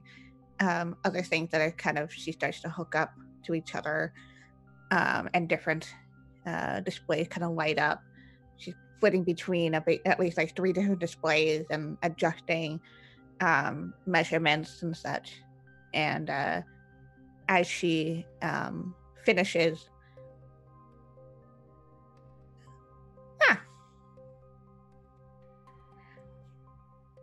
so they're not just shadows. As in, they're not just weird shadow things.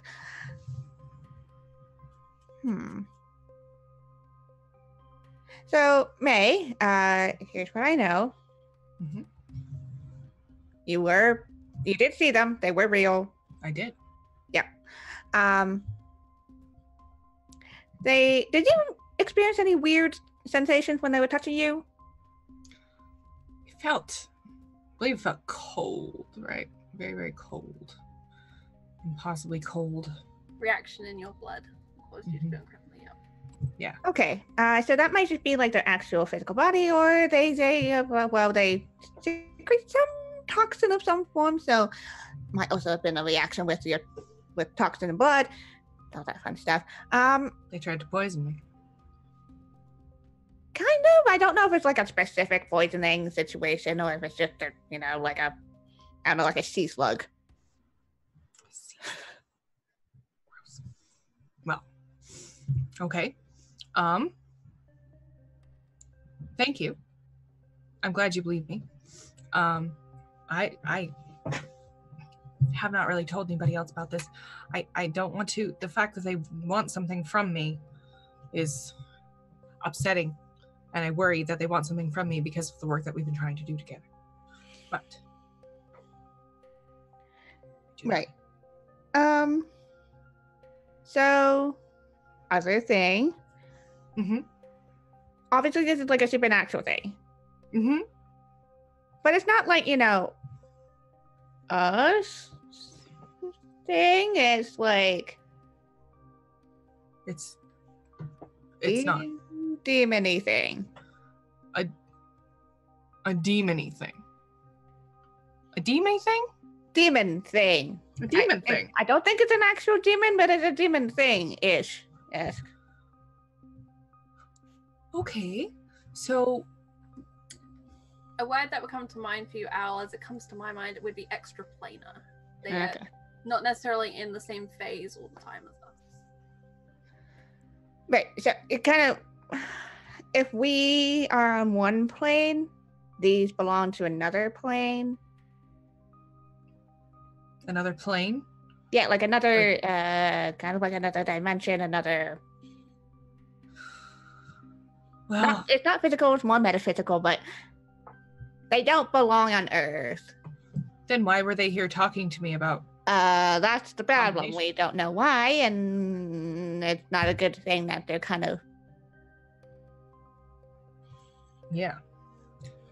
Well, I don't like this. I don't know that I know anybody who can help me with this. I mean, I could ask a few people, but I don't know exactly how you would kill the thing because I haven't seen it, and I probably need some more information to nail down what it is and then figure out how to kill it. It's probably more like banishing, actually. Banishing? No, there's got to be a way to kill everything. Everything. That's the tagline of the show. There's got to be a way. Yeah. You probably shouldn't go out by yourself anymore. I have to go to work tomorrow. Oh. You want to come to work with me? I need another temp. I don't remember what you do at your work.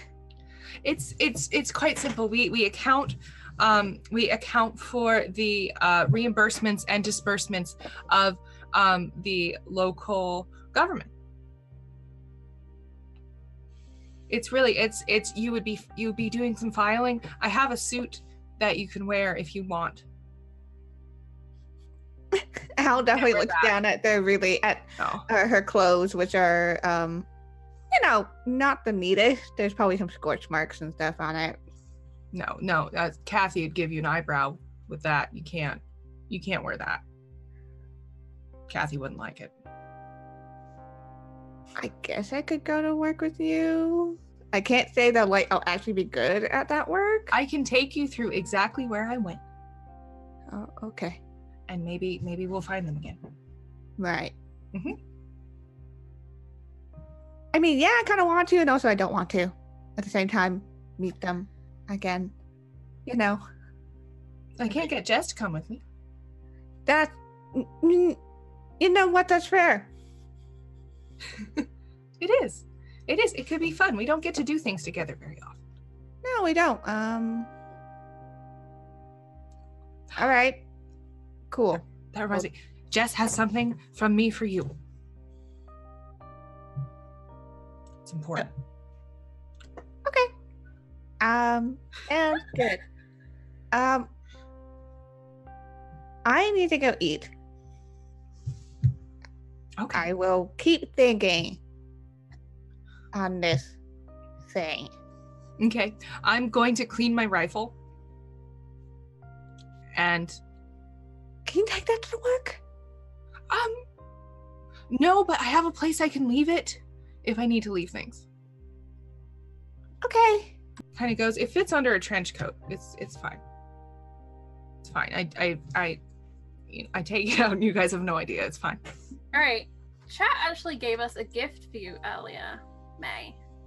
Oh. Why don't you create for me a way in which this rifle could be hidden? I was going to suggest umbrella, but that seems really predictable. Come up with a cool way in which this rifle could be modded or hidden or is already hidden, and you may have that as your special little weapon, as your gift from chat. Thank you very much, chat. And I have seen all of the other things. They're in here. Thank you again for those. It is 300 bits or $3 for a reroll, $10 or 1,000 bits for a gift or a distraction. Distractions are my favorite. On the subject of gifts,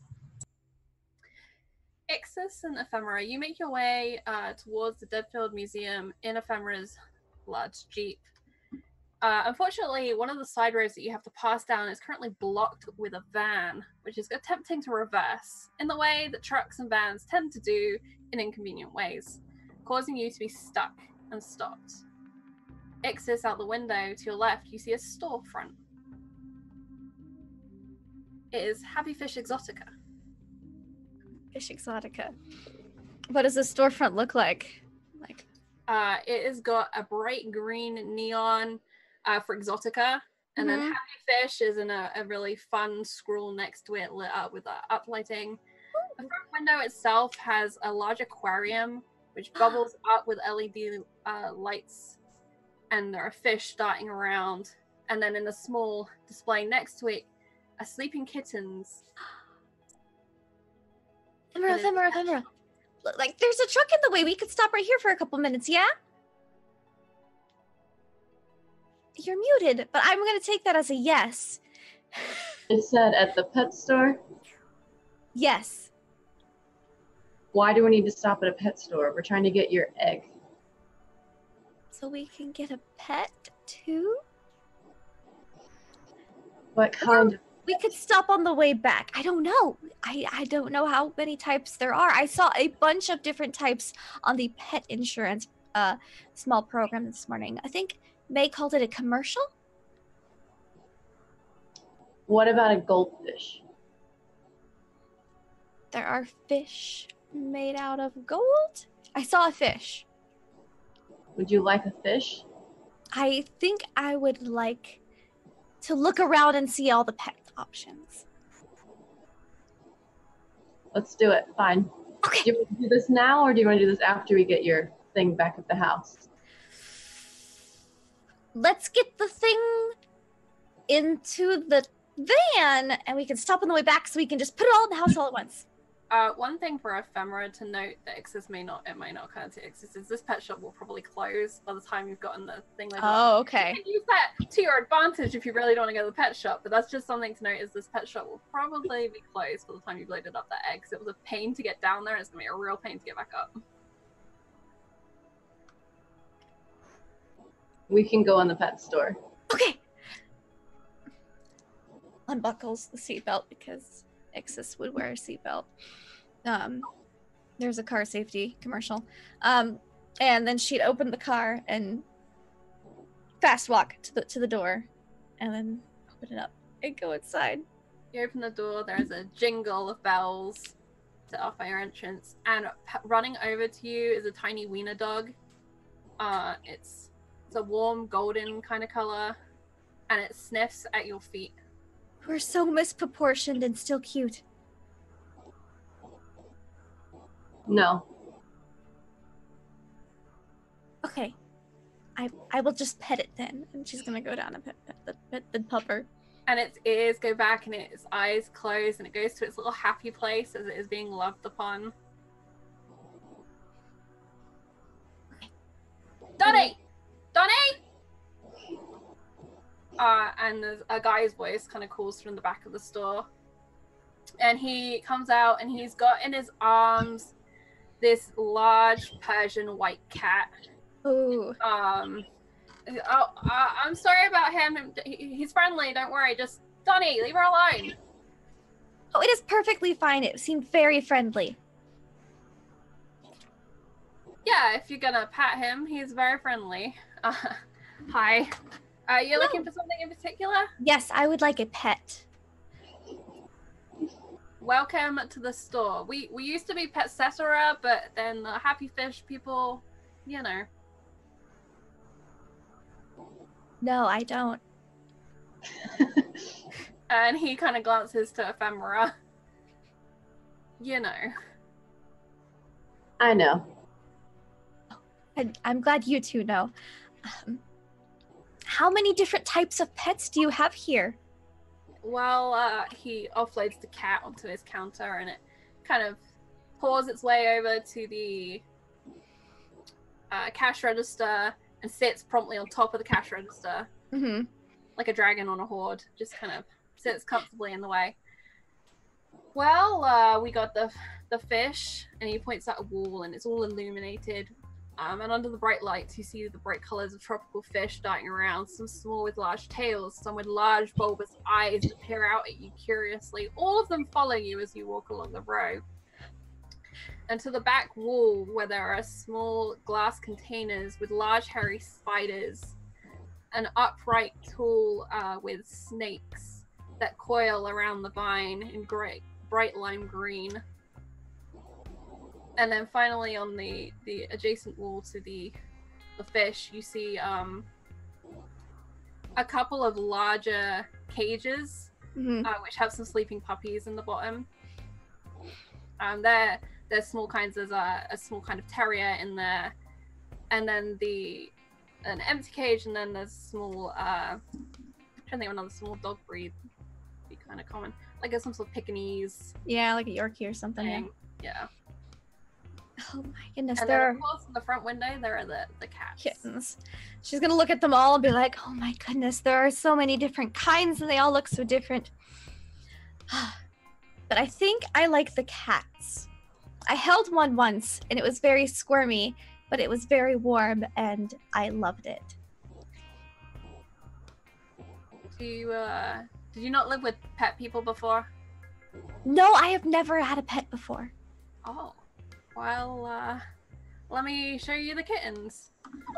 And his expression is just curious. He cannot figure out Ixis and the strange things that are coming out of her, but he kind of is enjoying how much she clearly loves these animals.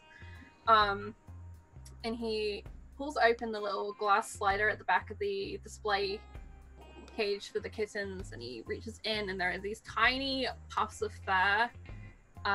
Baby Persian cats. There's a little mocha kind of colored one. There's a white one. There's a whole mix, but they are basically like tribbles at this point. Just all fluff. About 2 hands worth of cat. These are Francesca's, and he points to the cat that's sat on the cash register. They are so fluffy. And adorable. I'm changing that name. I can't use Francesca because that's someone else's name. They are Polly's. That is now the name of the cat. The cat's called Polly. Okay. I don't know why, but it is. Carry on. They are adorable. I think I would like a cat. And she looks over at Ephemera. Oh man, can vampires be allergic? Sure. If you tell me your vampire is allergic, I will believe you. I don't know if she is, but I know she doesn't want something running around the house. She's gonna have to be convinced. It's really hard playing a non-pet lover. It's physically hurting Anna right now. So the pet shop owner actually holds out like a little kitten to you. He's got one kind of snuggling into his chest right now. They are so tiny and warm and fluffy, and they will grow up to be not as tiny, but still warm and fluffy. Ephemera is kind of like a grumpy dad right now who really does kind of want a cat, but like want to admit it. But she's imagining it like rolling around in her books and things. But she's gonna tell you she doesn't want one. But you can probably easily convince her. Is my She's just gonna be like, "What it could love you." It could. Cats have been known. Do they possibly have a set of like 2 kittens who are like related but they're orphans and it's a really sad story? You know, not these ones. Polly is right there. I better not claim that she's dead. She might take it personally and sulk with me for a week. I do have this one kitten. And he slowly reaches to take the little poof ball back from Ixis and puts it back with its siblings. And he wanders out to the back and he kind of waves you to follow him. I follow. And in the back, there is this scraggy armchair. It's like pea green. It's threadbare places. There's a weird stain down one side. Probably spilt coffee or soup, something in the past. And on the middle, on an embroidered kind of patchwork cushion, is sat this scraggy Siamese cat. It's all like gangly and long, and its fur isn't growing even. She was sick, but she's doing better now. And he reaches down and he kind of scritches behind the cat's ear. I'm gonna pick it up. The cat just like goes limp, just all limbs, just. It's not as squirmy. I hold it out to Ephemera. This one seems very calm and well behaved. And the way that Siamese cats do, that strange meow. And I want to take it and just like pick it up and kind of hold it at arm's length, staring straight at its face. And the cat stares back. Bright blue, large eyes. And it doesn't have a home or parents, and it needs love. I could do that because I've never had a pet before, and that is what pets bring and do, and you reciprocate. She does need a pill once a day at the moment, but you just kind of open it up. I know how pills work. I am sure you do.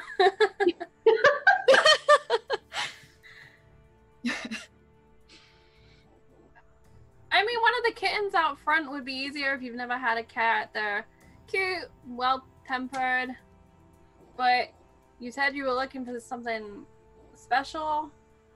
She's a good cat.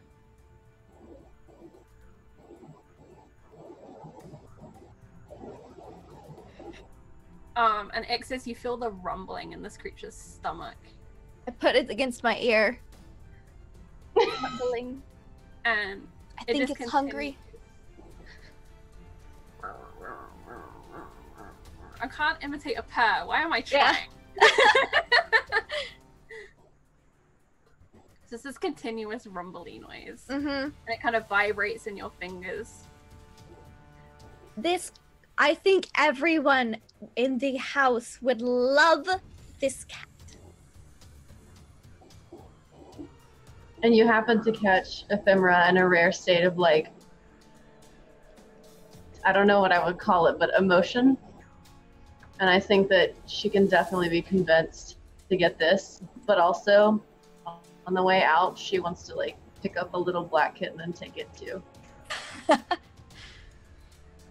I think it's just been a rough day.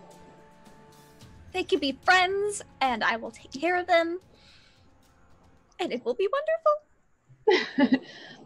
Just so you know, I've never let any of the girls bring home any pets. I don't know why I'm allowing this. You have some sort of sweetness to you that I can't say no to.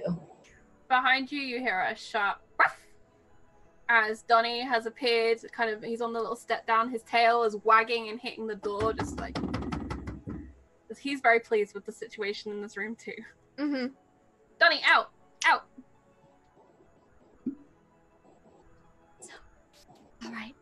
have acquired a pet. And a little kitten. So, I'm guessing you're gonna need stuff. He looks at Ephemera. I've got her medication, of course, but you probably need a bed, some litter, some food. He wanders back through the door. You're in charge of the litter. I'm saying that now. It's not changing. I won't touch it. Okay. Do you know what litter is? No, it is garbage on the side of the road. It's a lot worse when it's in your house and it comes from that little creature you're holding and you have to clean up everything they do. It's like a Jess.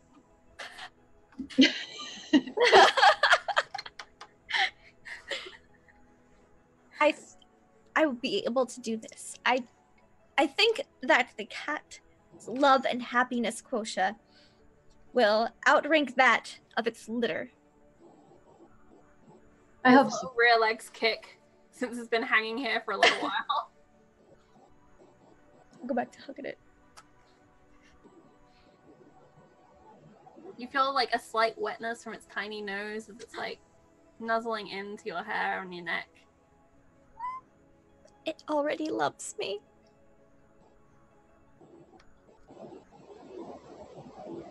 And Ephemera, you feel a wet nose against the back of your leg as Donnie has decided he loves you. I'll give him a little pat, but I hope no one saw me do that. The pet shop guy is busy pulling down things for the cat to kind of help you guys out. Mm-hmm. Donnie notices. Donnie like licks the back of your leg, licks your hand. Anything his tongue can get to, Donnie is licking right now. That is his modus operandus in this moment. Mm-hmm. As he's getting the stuff down, I will be like, so I saw on the commercial earlier that pet insurance has a value of $5.99 a month. Do the pets have a value which we need to exchange currency for? Well, kind of. You got the food and the litter and the toys, anything they destroy, the vet spills. Just as of right now. As of right now, how much is the cat? Yes.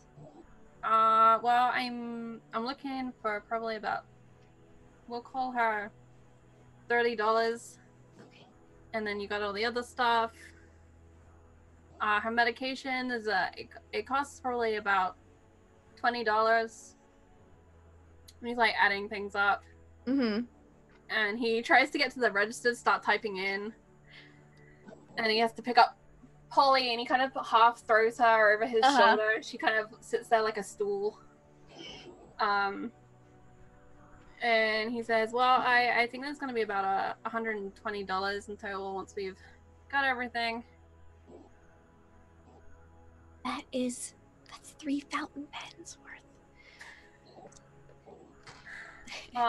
Sure. Wait, that was The Price is Right today, right? Yes, it was. Yeah, I watch that out the back sometimes. I watched it today. It was And very... I apologize, everyone from the 80's who's telling me I'm charging you too much money. Just insert number as appropriate. Okay. A figure. Well, they gave me $40 to purchase new clothing. But I think that I could put it towards this pet now and then get clothing later once I have exchanged my goods for currency that are in my bed. You keep your money in your mattress?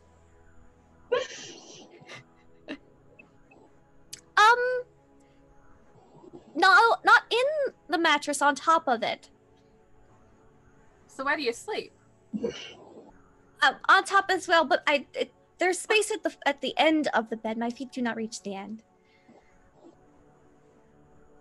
I had a girlfriend. She liked to keep stuff in her bed too. Mostly toys, but okay, sure.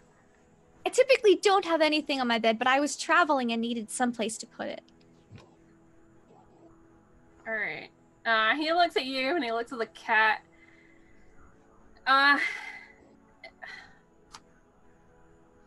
You need a job. Yes? She looks over at Ephemera. Yes. You know what? For $40, I'll let you take all the stuff from the cat, but I could do with someone to come in and like sweep up and clean out, and you seem really into the pets. They are very fascinating. All right. $40 and you come in, we'll say what, once a week, twice a week, Okay. and we'll figure out the rest. When would you like me to come in next? Tomorrow? Okay. Fine. Yes. I will be here tomorrow. All right. Is Donnie bothering you? Just tell him to go away. He'll figure it out.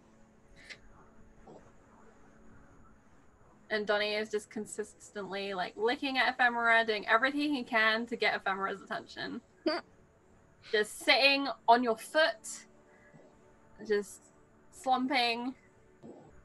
You are Donnie's new best friend, whether you like it or not. Donnie has decided. I'm okay with it. So she'll give him the $40. Alright. You finish your transaction, you have a cat, you load up the car with all the cat stuff, and you are free to do as you'd like. You do need to come back tomorrow night because you agreed to work at the Happy Fish Pet Shop. I have a formerly known as job. Pet Cypher. Yes. And I believe we should put these pets back to the house and then go back to my pod. We can do that. That sounds good. So you go back to the house. As Jess, you have probably finished showering and changed by now. May, Al, you've just finished your science experiments and have gone over the results. We're gone for like half an hour instead of like the full time it takes to get to the museum. Quick question. Whilst Jess was showering, she would have like inspected herself for any sort of new wounds or anything that would have given away any right. heat. That's right. You were doing that. Mm-hmm. You find along your ribs a large upright pink stripe. A healing wound of some description, a leftover fading scar, completely vertical all along your ribs on one side. And as you are washing and doing what you can to remember the night before and piece together things, why don't you make me a roll? Okay.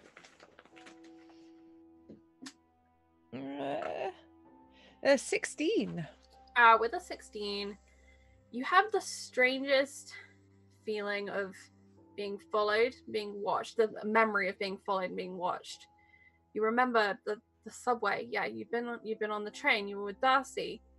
You remember before that you'd been fighting somewhere. You'd been to a club. It's just weird. You can't remember the specific environments. You can't remember the specific moments where you're like, yeah, club, that happened. Yeah, train. Yeah. And then you remember being in the tunnel. You remember being stood there, staring behind you into the dark. And on the tracks, there was something. It was watching you. It was looking at you. And you were reaching so hard. And you pieced together pretty much that you and Darcy went out and you had fights in the punk bar. You had a really good time. You got into it with some hobo. Purely because by that point you were so high, you wanted to fight anything. Anything that moved into your path of sight was fair game. Things that sensible Jess, even in a normal thing, wouldn't consider. You were just high on this blood, this need to fight, this need to be. And as you were staring, trying to remember that tunnel, trying to remember that thing looking back at you, you remember Derek's face, what remained of it as you'd covered it in the park with some of the debris, some of the leaf litter, a black trash bag that you'd found kind of tucked into the underbrush.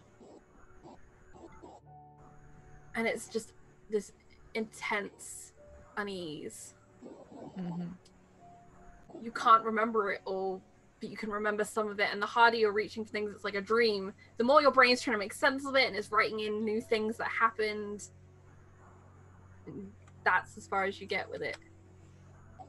You are certain that a lot of your injuries came from just you being a hooligan, you punching walls and people, and possibly a train. You wouldn't put that past yourself. No. But you have this unease that maybe you were attacked and you don't remember. And you don't remember where Darcy went. You don't remember at what point she disappeared in the evening. And then you remember waking up, the closeness of that train to your face in Tunnel Miscellaneous C3, whatever we called it.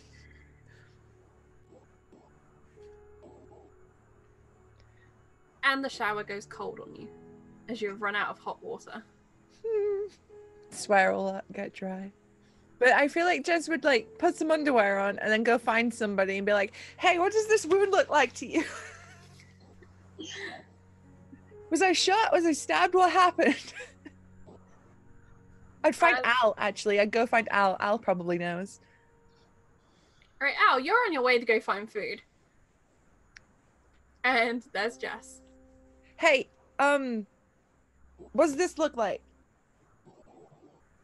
Like a wound? Come on, you're the nerd here. Come on. You know these things, right? I've seen some of the weird books and manuals you've got. Like, you know what wounds do. I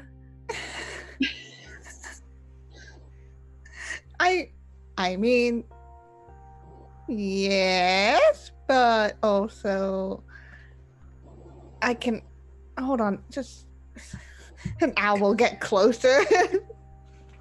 All right, why don't you make me a roll? Okay. Are you gonna use your scanner, just using your eyes and sense? I'm gonna use my eyes for now, just be like, just eyeball what the fuck is this? That's a 16.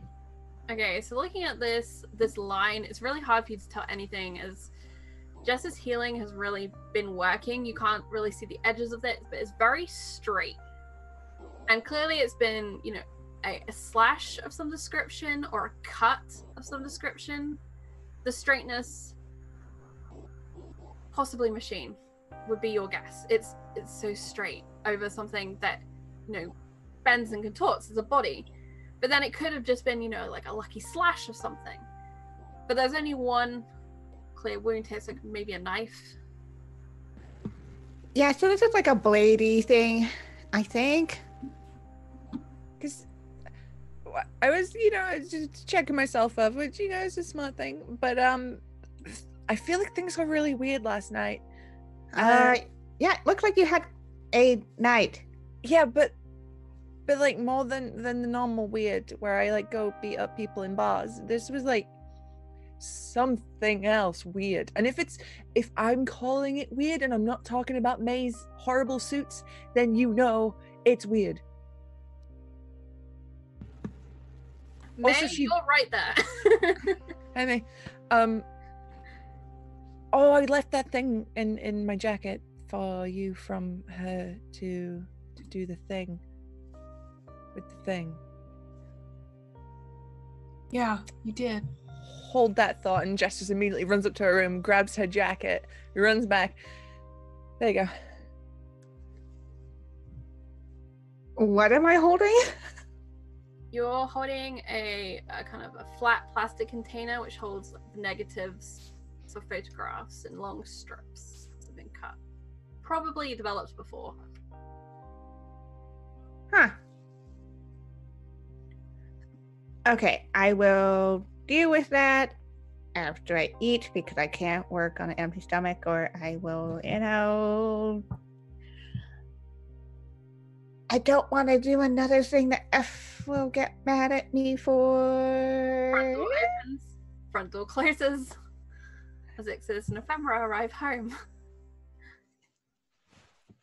Hey! Hello! I totally wasn't talking about you. You have... Be cool, Al. Be cool. You have... A cat. And a kitten. Huh.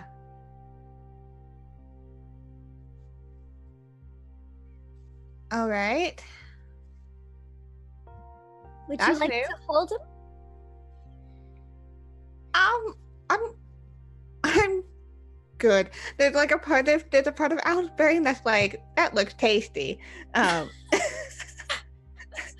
She has hunger brain right now. Mm-hmm.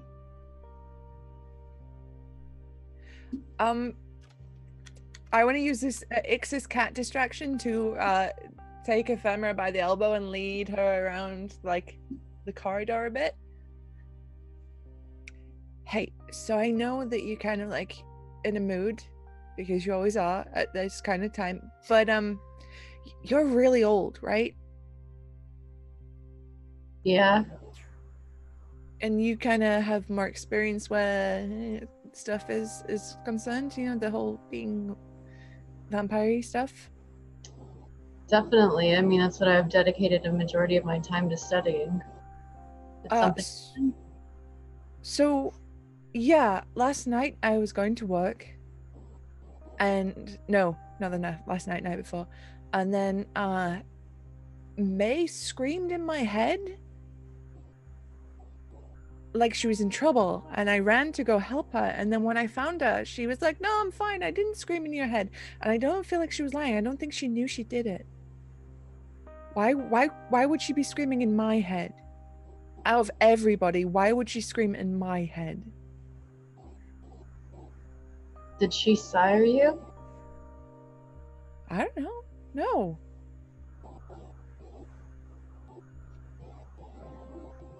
So is this something that I could know for my research that I could roll for? Yeah, sure. Make a roll. We're gonna call this a 2 difficulty. 19. It's very likely that because the bond between sire and siree is particularly strong, that you can use telepathic abilities and things much simpler. All vampires can do some degree of telepathy, but usually, you know, there's some effort involved. But it's possible that if something happened to May and she called out, that it bounced straight to Jess like a bad telephone line. So does she not know that that's her sire? Apparently Nope. not. So that's something I guess I could explain to her. There are other options, of course, different supernatural things, just right place, right time. But to you, I mean, maybe Ephemera knows. It's just Jess that doesn't. That's up to you and Emma. I think that I would probably, instead of just blurting it out, I would probably talk to May about it, because clearly she doesn't know, and even if that's not true, she doesn't know. So I would just say that I'll have to do a little bit more research. All right. Yeah, because I don't know if what. Yeah, I don't know. Freak me out a bit.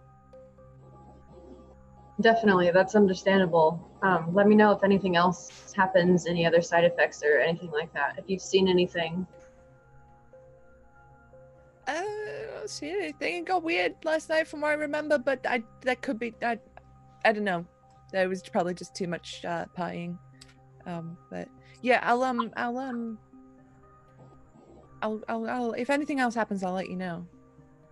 Okay. And I'll walk back as if nothing ever happened. I'm like, cat, give me the cat. And Ixis, around the corner comes Jess, demanding your cat. Still in her underwear, by the way. She's not got dressed. Oh, isn't it cute? It's so cute. What are you calling it? Oh, You have to give it a name. I will have to think on it. It's got to be good. Yes. Don't ask chat. Don't ask that. It'll be Happy Fish Cat. Just wait. For now, we shall call it Cat until I think of a name for it. I used to have a cat. What was its name? Petrushka.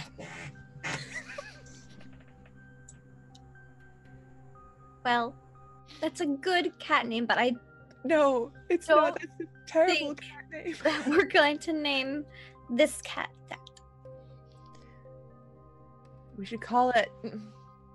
Is it a boy or a girl? That's a good question. Okay, flip it around. Does it got two big dangly bits? No. No. Does it have a little scar near its butt? Ixis, you see its butthole for the first time, something you haven't admired yet. There's its butt. That is its butt. Jess, looking at this cat, it's a girl cat. Okay, we've got a girl here. Okay, so we will have to give her a name. Mm-hmm.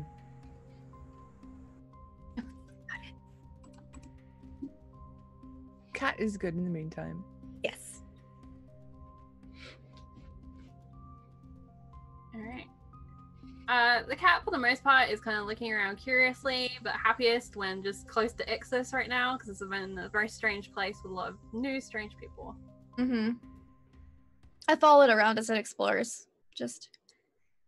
Donnie, the sausage dog, had attempted to come in the car and join you. Unfortunately, his owner did come and collect him and put him back in the pet shop. And you all are back at the house. Oh, also I got a job. I think everybody would just pretty much turn to Ephemera at this point, like... A job. Yes. At the pet store.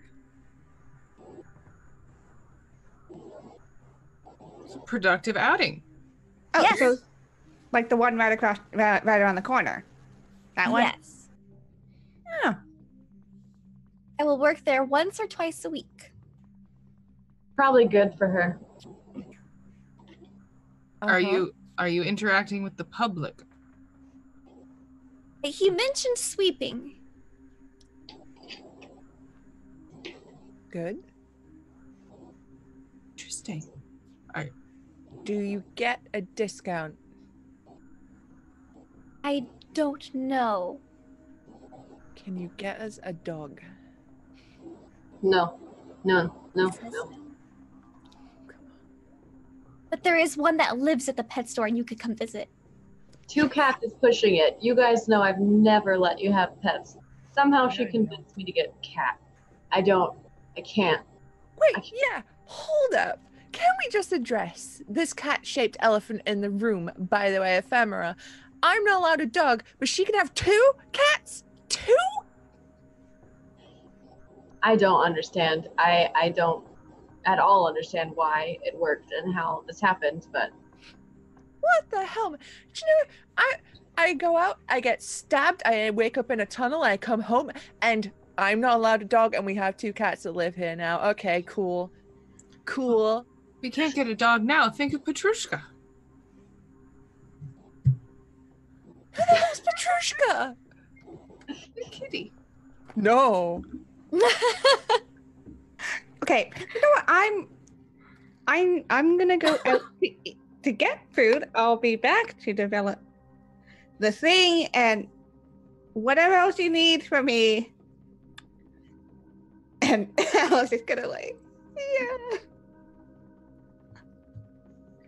Ephemera, you would see Al, I imagine, brandishing the negatives, the photographs. So I know you have an interest in photography, so that would catch your attention. yeah, so Ephemera, I haven't mentioned this yet, but back in the late 1800s, she was into photography. There's a whole backstory on that, but she still does it today. So she has pretty much her own darkroom built into the house. So she does film photography and develops her own stuff. It's not really something she shares with other people, but she is interested why they're holding film and where they got it. Yeah, you just see like Alice like noping out this conversation with the negatives in hand. She's about to put it in her pocket.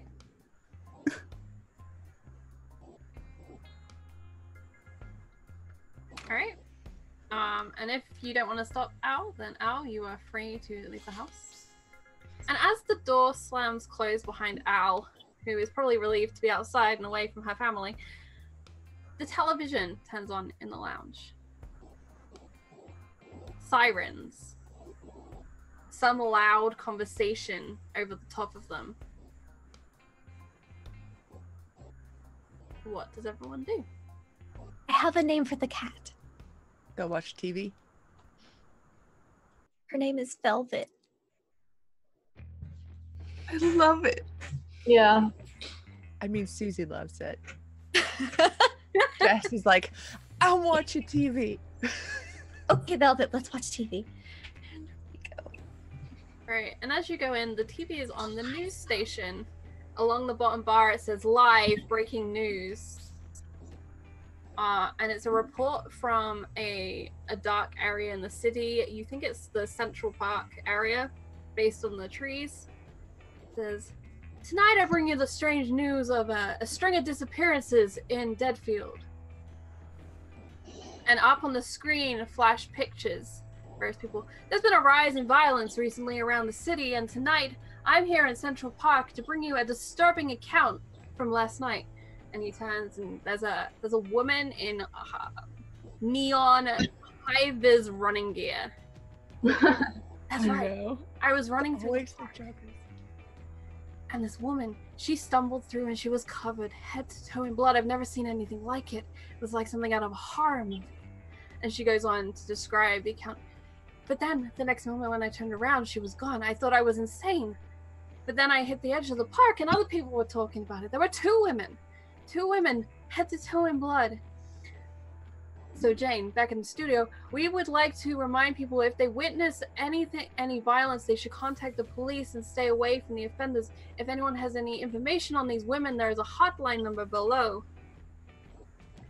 And it goes on to talk about some various murder cases that are still active in the city. It's kind of like a crime watch segment.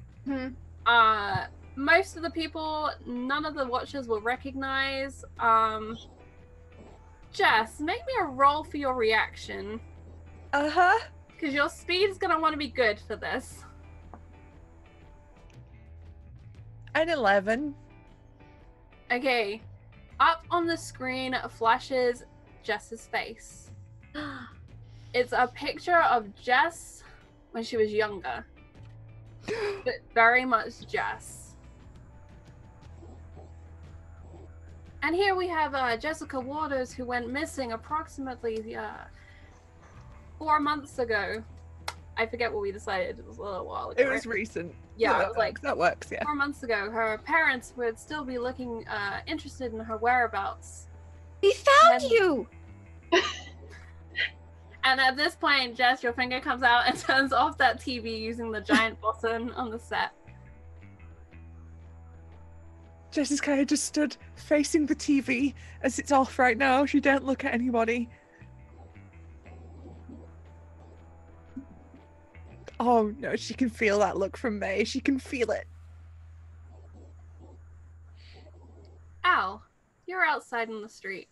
You hear the TV still going on.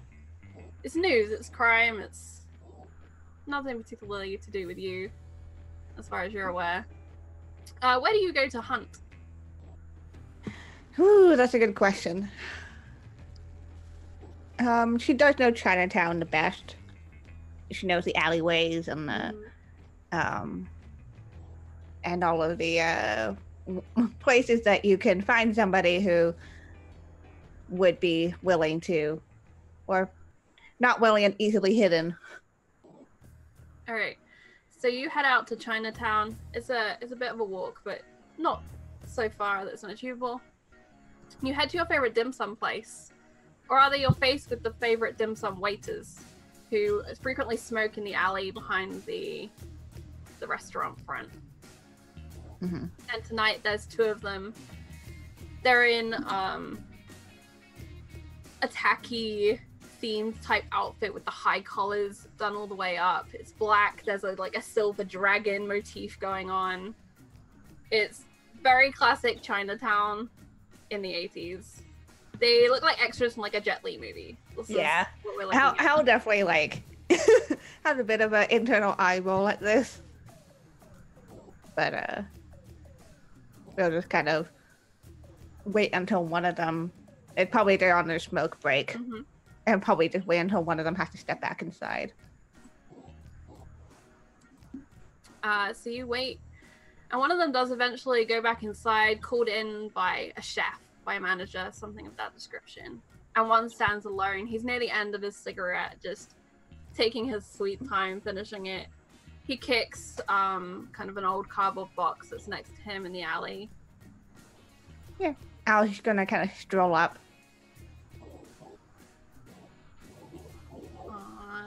Got a light? Sure, and he reaches into his pocket. The restaurant's around the front. Yeah, I just needed a smoke and a little bit of a breather, you know? Right? Yeah. And as he, offers out the light, she is going with supernatural speed. Okay. Just into the wall. All right, make me that roll. I'm gonna say this is pretty easy for you. You're gonna go difficulty 2. There's a vague chance he could get away, but probably not. You can use anything you want to make that easier. If you have any ability. I should be fine. That's spend 2 blood points. Yeah, let's say 12. Okay, easy. As the hand comes out, your hand comes out, and you grab him, and he's pushed into the wall. The lighter falls to the ground. It's an expensive metal Zippo style lighter that you feed into with the fuel. And he's terrified. He's stuttering. He's trying to find English words to find out what's going on. Yeah, Al will just kind of, as now kind of pinned, will pull out from her jacket a kind of, I guess at this time, like taser-esque device that she has. A short-circuiting device. Yep. Yep. And you're gonna tase this dude. All right. Sure. Let's roll for taser. Roll for taser. If the device works. I'm gonna say again, it's another 2. Something you've made.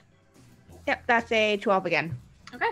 Yep, you jot it into his side. His body jolts. You feel the electricity coursing into your body, but it's not strong enough to take out a vampire. And he falls limp. Yep, she notes down in her head the reaction, how long it took. All that fun stuff. Hopefully not lethal, but... He's still alive. You can still feel his pulse. He definitely peed himself, but that happens. Yeah. Again, taking mental notes. And then just leaning in and... All right. Take some food.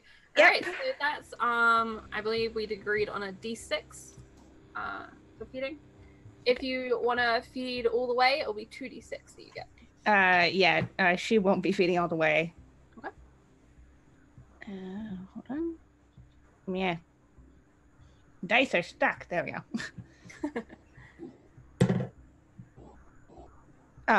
That's a 6. And there you go. So you take a good hearty meal from this guy. He's pretty young. You can taste the smoke and the Chinese food. And it's a good meal. Good, healthy blood. And then once she's done, she's just gonna casually prop him up. Where do you feed from? Do you feed from his neck or from his wrists or? From the wrist. Good to know. Yeah. And She'll kind of prop him up on that box that he just kicked over. Yeah, and he kind of sits there, just about propped up. A couple of times he kind of falls forwards and you push him back and he kind of just ends up leaning back up against the wall. All right. And then the door bangs open as someone else comes out for a cigarette. And there you are, stood in the alley, having just propped up this guy. Oh, hi. Kind of just passed out. Oh, Lee? And he's like tapping his face. Just Lee kind of... I'm gonna lead you to that. I just wanted to make sure that he wasn't dead. Thanks. He's like, Lee, stay, and goes back in the restaurant to go and get someone else. Yeah, with and some out. medical knowledge, or And goodbye. all right. And you have fed. Back at the house, is there anything that anyone would like to resolve?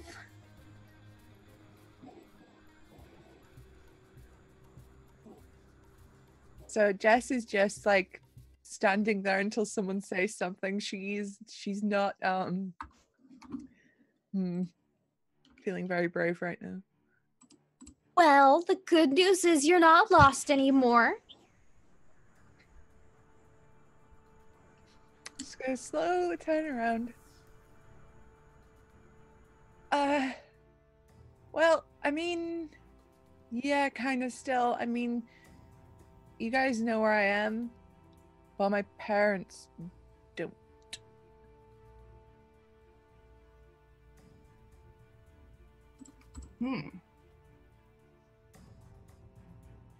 That's interesting. Did you call them? How is that conversation supposed to go, Ix? Am I supposed to be like, hi, Mom, I'm a vampire now. I drink people to stay alive. Oh, you're supposed to say hamburgers. Good. You're learning. Excellent. Okay, then how would I explain being asleep all day and out all night? I mean, as a teenager, fine, that's what teenagers do, but what about the fact that I'm never gonna age?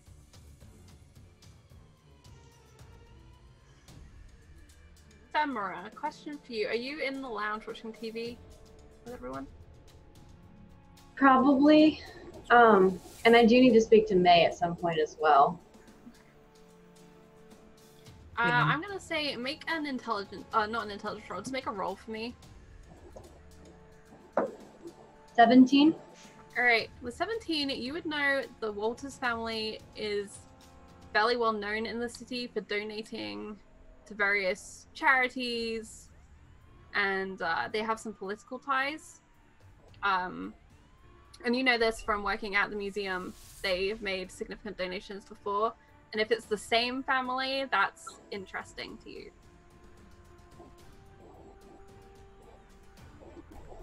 Okay. May, you already know what you know. And Ixis, the name would mean nothing to you. Well, Look. you could call them and say that you are living somewhere else now.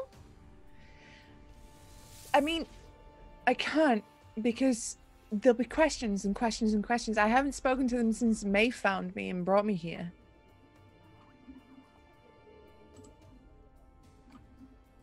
I feel like you should at least tell them you're alive. Otherwise, this could get messy for everyone.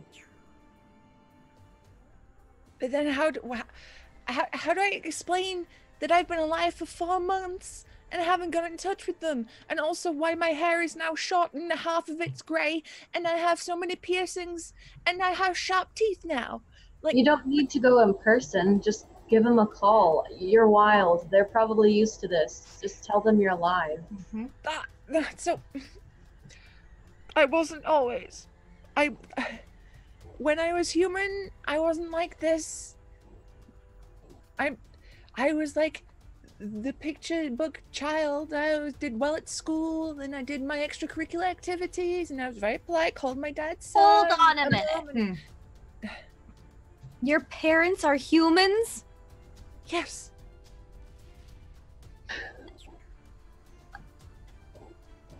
Who are your parents? I don't have any. Some people do have parents. Right. But they're all vampires. All right, everybody stop looking at me and roasting me for a second. Can we address why Ixis doesn't have parents? Doesn't That need was- parents. She has the vampirium. I was just introduced to society as my own individual. But how were you made? You just didn't just arrive one day. Stock didn't bring you. Something biological happened. Why would a stork bring me? Good. How do I stop using colloquialisms? We all used to be people, Ixis. We all used to be humans, and we transcended it. We were given that gift. She stares at Jess. I'm not saying it's a bad gift. I freaking love being a vampire. It's one of the greatest things that ever happened to me. I got stabbed yesterday and now I'm fine. You got stabbed? Yeah, I had a huge scar. It's great.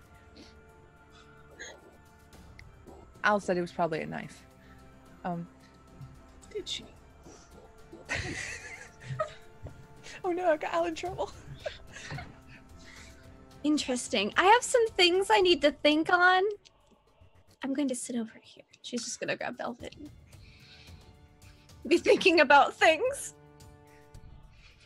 Jess, you have some difficult decisions to make. You know, there's a certain point that happens, whether you're a human or a vampire, where you can never be honest with your family ever again. And you just got that, I seems like, a little sooner than most. They will fill in most of what they want to think if you do decide to speak to them. It's amazing how much people will tell you, and you don't have to say anything. Yeah, but May, you know me, I can't keep my mouth shut. No, you can't. No. I can't. May it be a lesson to you.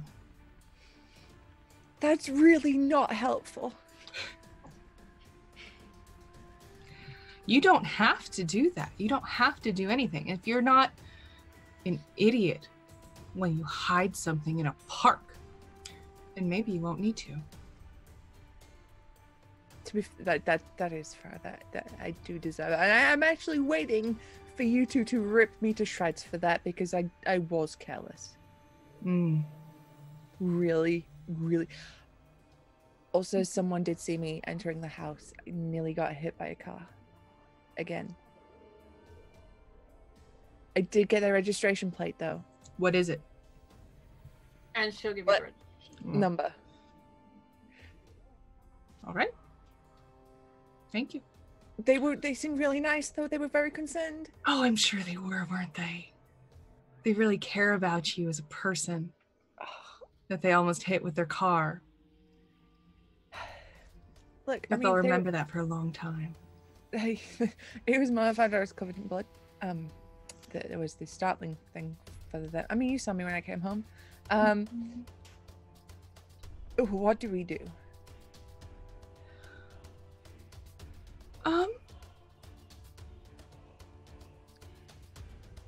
I think we go get a bite to eat. Daz and I did a real good job of messing that body up, so you couldn't tell it was people that did it. Oh, I'm sure you did a great job.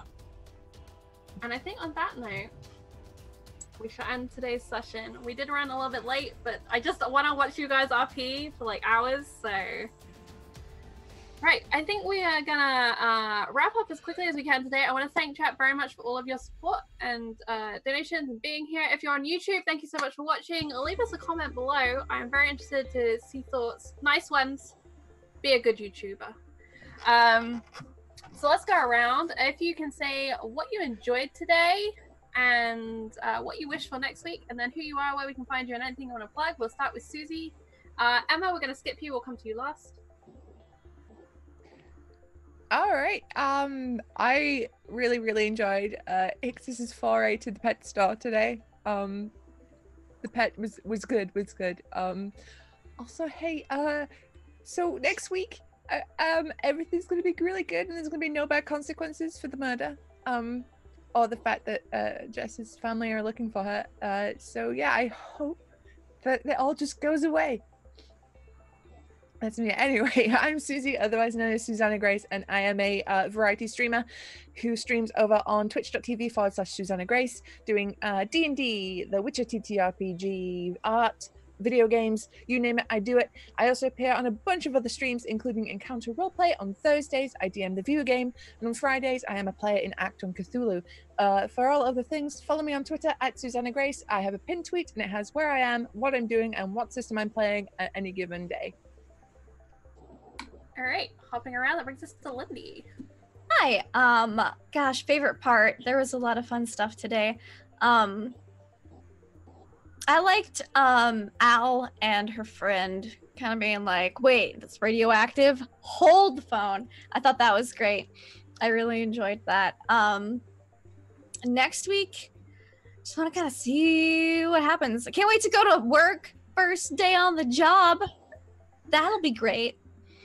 So I'm also good to see May's job. So, you know, it's go to work with the Lost Girls Day tomorrow, next week. That'll be fun. But you can... Chat did donate to give you your cat, so I had to make sure you get a cat. We have a wonderful Velvet joining us, and I think we have a second kitten as well, so there's another kitten. Yes, Velvet and unnamed black kitten. Yeah. But you can find me online at LaughLoveLindy on the Twitches, Twitter, social medias. I play in/GM about a dozen or so tabletop RPGs throughout the week. In an hour, you can find me on Tales from the Grimm's channel for our season premiere debut of Project Hyperion, where I will be playing an Italian circus contortionist. Apologies in advance for the terrible accent, but it should be a super fun character. Jonathan Fry is going to be my twin in that game, so it'll be a lot of fun. We're going to have some fun stuff, so just check that out. It'll be super great. Awesome, and that will bring us around, I think, to Kiana. Yeah, that was fun. I missed this game last week, and it was great to dive back in with these lovely people. Yeah, I just enjoyed all the weirdly mundane conversations about non-mundane things by non-mundane people. Let's go to the pet store. Let's how does this casual discussion about time travel? You know, whether time travel is real or not. All that fun stuff. But yeah, I can't wait for next week when we get to learn more things and do more things and hopefully not get caught for things. What I really enjoyed is no one mentioned to Al that they ate a werewolf last night. Yeah, nobody told her. That icing on the cake, they told her about the shadows, the pictures. Ixis said they went hunting, and she thinks that implies eating a werewolf, and so yeah, Al was just like, you guys had a nice family dinner without me. Rude. So she didn't say that, but yeah, until next episode, you guys can find me over on Twitter at KennaS. Best way to figure out what I'm doing, because I'm all over the internet playing role-playing games almost every day of the week. But you can find me again here on WebDM on Tuesdays for Starwood Bound, our D&D 5e Spelljammer inspired campaign, DM'd by the one and only Pruitt. I play a very different, yet also kind of similar in their naivety and in curiosity about the world. So definitely come and hang out with us over there. And then the next episode's Lost Girls. Whoop, whoop. Emma, why don't you tell us a little bit about WebDM and also what you enjoyed today and what you look forward to next week? Oh, I didn't do Anna. Sorry. Yeah. Do Anna, then Emma. My bad. Anna. Congratulations on all of your wonderful life news, by the way. Thank you. So my favorite part was getting two parts. It was getting the cats. I do fully intend on making that little tiny kitten my baby, and even though I'm going to pretend to be grumpy about it, but it's really fun playing a character that doesn't love pets as much as I do in real life. And she's a lot more grumpy than me, so it's really fun to play that too. I'm not used to that. But I also want to get more into this whole Jess and May thing, and I'm super curious about getting into the history of that, and I've got some interest in whatever May's got going on if Jess doesn't know that she's possibly her sire, so we'll see how that goes, and I'm already, wheels are turning about what research I can do and what books I can read. That was cool. Awesome. And yeah, you can find me on Twitter, __ Ephemeroptera. That's pretty much where I am right now. Thank you very much. All right, Emma. Oh man, I loved this episode a lot. Like, it's one of those where it's like lots of bits and pieces and wrapping up endings, but then like things happen and move forward so quickly. I too am excited to figure out what's going on with Jess and May, and this problem that we have of this lady's covered in blood. And it was so much fun to get the kitty, and also to have Al and start getting the wheels moving between May and Al and figuring out what's going on with the shadows. And there's just a lot going on. I am Emma. My personal Twitter is SusieKing85, but I'm the communications director for WebDM, which has all sorts of wonderful things going on. On Twitch, next time I'll be on Twitch is Tuesday for Starward Bound. That Kiana and I are in D&D space. Thursdays we have Land Between Two Rivers, post-apocalyptic D&D with Jim Davis. We've got Grant is having some weekly conversations on Saturdays now on our Twitch channel where he's talking to people in the community. Just started that. And then this, our Wednesday videos, and 10 secrets that I cannot yet talk about. We have 10 secrets. And hopefully all of them will be revealed in the course of the year, and at least a couple of them will be revealed in the next month or so. So just keep an eye on us on Twitter and Facebook if you do Facebook, but don't do Facebook, and Instagram. And yeah, thank you so much, and thank you, Charlie, for this amazing game. Love this game. I want to do a couple of final shout outs and wrap up things. I want to shout out to Matt, our wonderful producer, engineer, tech wizard behind the scenes who hangs out with us every Sunday. Of course, chat, thank you again. And also thank you to Tabletop Loot, our sponsors. That code again, WebDM15, is that right? Correct. For 15% off on Tabletop Loot. Go and check them out, they do wonderful dice. My favorite bits was just, I love how all of you remember small details. And it's the sort of things that I'm glad that you're remembering. And then it's also the sort of things I'm glad you're remembering because I'm going to use them against you later.